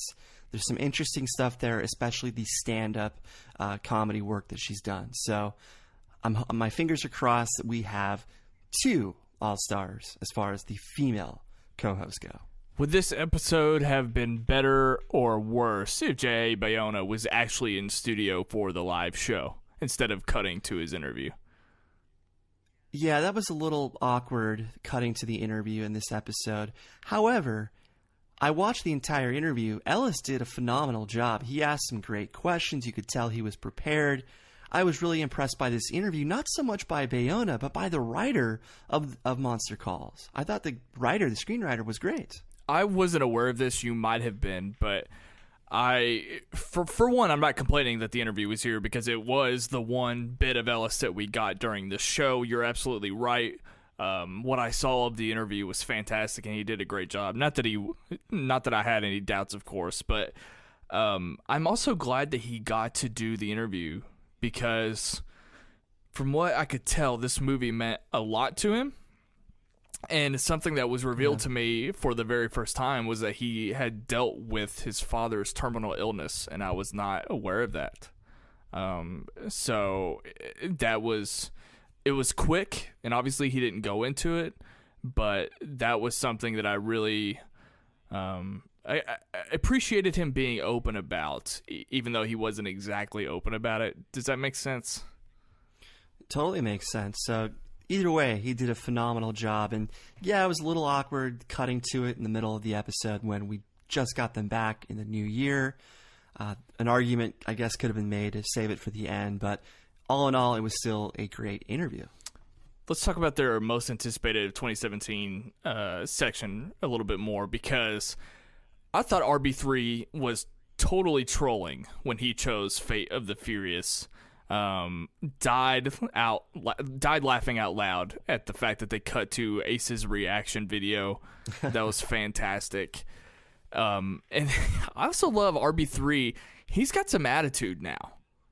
Fuck y'all. That was fantastic, and I love Kristian exploded at that moment too. He was loving it. I really am enjoying these surprising moments with RB3. He is. What makes the Fate of the Furious thing so funny is that later in the episode he said how Blade Runner is his favorite sci-fi film of all time, and there's a Blade Runner sequel coming out in 2017, and that was not his most anticipated film. Yeah, and absolutely. He referenced that Finstock is still shading Denis Villeneuve's Blade Runner 2049. He's still shading the film because there are 2 Point Break producers that worked on Blade Runner, which didn't go so well in terms of Finstock's investment. But obviously, Denis is not Erickson Core, the stunt coordinator who was thrown into the director's chair for Point Break, or maybe he was a cinematographer. But the guy was completely, just not ready for that gig, being a rookie director. But Denis Villeneuve is just the guy, obviously. Like, we can't get enough. This great Ridley Scott, of course, he's an executive producer. You've got a better cast than you've got on Point Break. So I'm a big fan of Finstock, but the brain trust on Blade Runner, those 2 producers aside, I know he had a bad experience with them, but this is just a completely different thing. This great moment from RB3, this whole section of the show was a lot of fun. We don't really get to comment on their speculation as much, but it came to a screeching halt when Makuga made what might be, I know it's early in 2017, but the worst joke ever, at least for this year, the split pea joke was... Yeah, Kristian even warned him, this is the kind of stuff that gets you called out by our podcast. That joke almost made me throw up. I thought it was so horrible. But I wasn't fazed because he did the Sup David, Sup Snelling thing right after, so it just kind of nullified it. Yeah, I mean, I appreciated that. Like I said, that made me smile. But, God, that was under the worst circumstance for us to get brought up. That horrible joke. It's just horrible. Someone is saying that there are good vibes about John Wick 2. Someone has seen it. I think Finstock had seen it, and he was saying good things about it. So, good news on that front. I just want to say, Ken and I continue to have such similar taste. Neither of us are fans of animation. He's also really looking forward to Logan because it's a comic book film without being a typical CG fest with a sky hole and robots or aliens coming out of the sky. So the indie spirit of Logan is intriguing to both of us, as it is to everybody else, but more so to us because we're not looking forward to the bigger comic book films as much, like Justice League and whatnot. But I was also taken aback when Ken said that he started watching Gilmore Girls over break, because I was in a similar position where I had to watch it, and I ended up watching all 157 episodes. As it turned out, it was a much-needed palate cleanser, given all the dark stuff that I've watched in 2016. The dialogue is famous for being fast and loaded with pop culture references, so I think Ken will enjoy it. And I'm going to add my voice to the chorus that says that Ken is the real-life Luke, something that only 3 of our listeners will understand. I'm almost not even interested in this right now, Brian, because all I can think about is the fact that Dunkirk was brought up, and I heard what might be one of the worst theories ever, and it was due to you. So I'm going to give you the floor, and I think now's the time that you argue your case for this. Look, anytime people try to come at me, do I not have reasons? Do I not have facts? Do I not have evidence? I don't know. I don't know half the time. Do I not have 4 months of context to back me up in some cases? So I don't have any idea. Sometimes, who knows what you make up and what you don't I'm make coming out swinging right now. Kristian Harloff tried to say how I've been hassling him about the Dunkirk extra, quote unquote. However, he conveniently removed the context of all this, something he did twice in this episode at my expense. So you guys can blame Kristian for the following rant, since he skipped over key information. I've been telling him for months that according to 2 sources, the infamous Dunkirk extra is not an extra, and that his reaction was directed per the narrative. One of those sources was Dunkirk's on-set authorized documentarian who's been in Nolan's camp for a while and has been one of the few sources of Nolan information outside of the studio for many years. I relayed all this because I was tired of people deflating the Dunkirk excitement over one reaction in an otherwise breathtaking shot from an announcement teaser. You'd think we'd trust Chris Nolan at this point and that we'd stop reading into every piece of marketing given how misleading Suicide Squad and Rogue One's marketing was. And yet, we still let each piece of marketing dictate how we feel about a film at that particular time when Chris Nolan's name is more important than anything we see before the film's release. So recently, on Movie Talk, Kristian was talking about Dunkirk again, and then he said, some people are trying to say that the extra isn't an extra, but I don't buy it, blah, blah, blah. So I DM'd him again and sent him the Dunkirk documentarian's written word, plus a reminder that a source of mine at WB corroborated that the extra is not an extra and that the reaction was directed per the narrative. I even bet Kristian $100 that this was more than just an extra shitting the bed. That's when he started backpedaling, and then he said, how he now believes it's possible that the guy could be a character. However, nobody called this guy a character either. The only thing we know is that the reaction was intended and not some oversight on Nolan's part. We're in this gotcha culture where everybody's so quick to condemn someone or a piece of work, regardless if they have context. So on the live show, Kristian left out all of this and is now saying that the reaction, even if intentional, is garbage.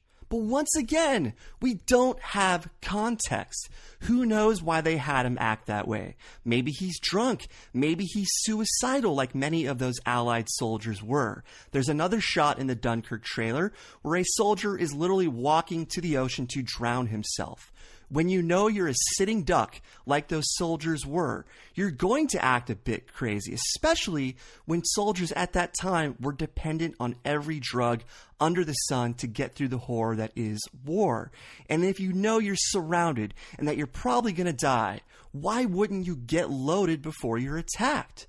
So there are plenty of explanations for why that soldier is reacting that way during an attack. Let's stop furthering a BS narrative that an extra screwed up or that Nolan overlooked this and simply accept that we don't have enough context to make any definitive statements. But valid sources have come out and said that this is intentional. I love how heartfelt you are about this minor, almost stupid thing about this movie trailer. Because... Well, this is why. Because you called it a theory of mine because Kristian omitted context when he brought this up on the live show. You thought this was just some random theory of mine. You did not realize that this was coming from someone who worked on the Dunkirk set and has been a valid source of Nolan information outside of the studio for many years. Ryan Johnson follows this guy. Every heavy in film Twitter follows this guy. And that's fine, and I'm happy that it's not just a stupid extra not paying any bit of attention. But I'm also not going to be convinced that if you had... I'm not convinced that if you had never found this information out, that you saw that extra and thought, well, there could actually be something behind this. There's no reason on planet Earth that Kristian or Mark, I don't remember who reacted on Collider during the trailer reaction, but there's no reason, and I don't expect anyone on Earth to watch that trailer, have a laugh at that character, and then someone else sitting beside them say, now wait a minute, there could actually be a reason this person is doing this. I'm not going to give anyone a hard time for not caring that much. It shouldn't be a big surprise that when you're surrounded, when you're a sitting duck, and you know you're probably going to die, the first thing you do is, well, I might as well drink and do drugs. Those guys were taking heroin, amphetamine, methamphetamine, everything under the sun. I mean, even Hitler was hooked on like 3 drugs. So this is a known thing that soldiers, especially during World War II, were on drugs to deal with the horrific things they were having to do on a daily basis. So in this case, I can see this guy maybe being suicidal, being drunk off his ass, who knows? But to say there's no possible explanation when history gives us some hints as to what it could be. I'm not saying that's the reason, but there are hints, if you know your history, as to why this guy would be acting a bit loopy and not caring about his life. This is also just a movie, and any extra could have been dumb at the wrong time. And we're also talking about the guy who directed a rooftop fight scene in The Dark Knight Rises where one of the extra villains just fell down without actually getting hit by Batman. So movie stuff happens all the time, and whether this extra was trash or not, I was not ready to just, throw Christopher Nolan under the bus because it was such a minor thing to laugh at. But this was the money shot in an announcement teaser. This was an announcement teaser. It was very short. This was the key shot. You can't tell me that no one at Warner Brothers or in Nolan's camp noticed this. You can't tell me that they just overlooked this. That's why I believe that it is intentional. I mean, it's been confirmed by valid sources, but that's why I believe it is intentional, because if we noticed it, of course they're going to notice it too. Okay. Well, I just simply don't care anymore.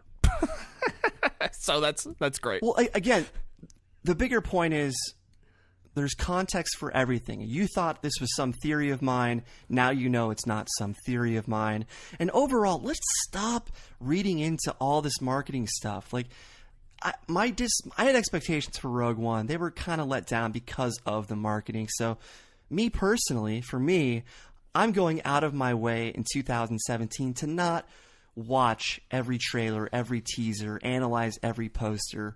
I want to know the bare essentials going in, because I don't want to be expecting things and be disappointed later. Are you one of those guys that agrees with Adam Driver that there should be no Episode 8 trailer?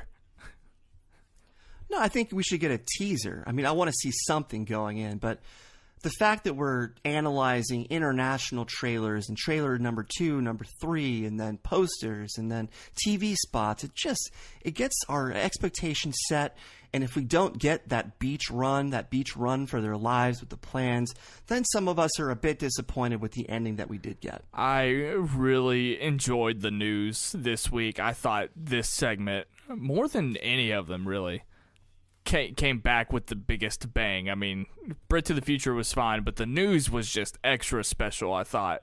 The stripper joke was outstanding. Ben Affleck ain't got no time for that. The fact that, I laughed so hard. And this wasn't even one of the big jokes, but I love the joke that people of a certain age think Kevin Costner is actually a historical figure and not a filmmaker. That was one of my favorites. Was there anything notable that you liked about this segment, or any other segment for that matter? Ken was on it, man. I cannot believe that. I know he's working on other stuff, but I'm so surprised that they haven't made this a regular thing. That not just because I predicted it a while ago, but it's such a unique segment from anything else on YouTube. Ken has such a unique voice. I would love to see more news during the week. Hey, you could... Or the news. You could join my team, the team that thinks that Ken Napzok should have his own show or his own video series on Collider. I guess it's never going to happen, but he could just take over Collider News. I mean, I'm just throwing it out there. Kristian's rolling his eyes right now, but hey, I'd love it. Ken getting coffee, Ken doing the news. Ken can do something every week, and we'd be entertained. Mark Riley was missing once again. The Wood Ranch chopped salad came back to haunt him. Like we said, probably the USC game as well. But that guy, man, I've said for a while, that guy gets sick every couple months, it seems. I did miss Riley a lot. So good thing I watched Nightmares. That way I did get I got a weekly dose of Riley. We talked a little bit about... It's a good thing they pre-record on Tuesday so that his absences later in the week are not impacting his nightmare schedule. You're absolutely right. They talked a little bit about the Schmoedown Spectacular, and of course that's where that JTE Makuga moment happened. I did love Makuga's line. JTE, I have my own program on Collider called TV Talk. That was great. Hashtag Team Joshi. But and then Finstock comes out, and I knew that this was happening. I don't know if you saw his tweet he pretty much let everyone know he was about to join in on the show before it actually happened. So, you know me, I pretty much anytime Finstock is on screen, I'm pretty much laughing until he is off camera. I really enjoyed his appearance as well.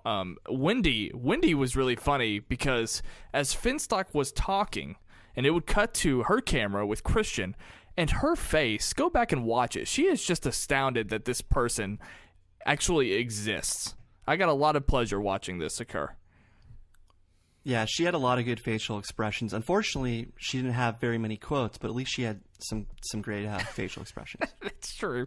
Finstock was in fine form, flipping everybody off. There was something about a talking pregnancy test, which I'm not going to dive into. But why are people panicking over this retirement match? Finstock has retired Finstock many times and then reintroduced himself as Tom Dagnino. So, if anything, once he loses, he's just going to be Tom Dagnino on the Schmoedown. So, don't worry, folks. They're just going to bring him back in a different way, and then they'll eventually bring back Finstock. Maybe a twist on Finstock. What if he does a different character? Maybe it's time for a different character or a different take on Finstock. I don't know, man. I'm not done with him yet. I'm not.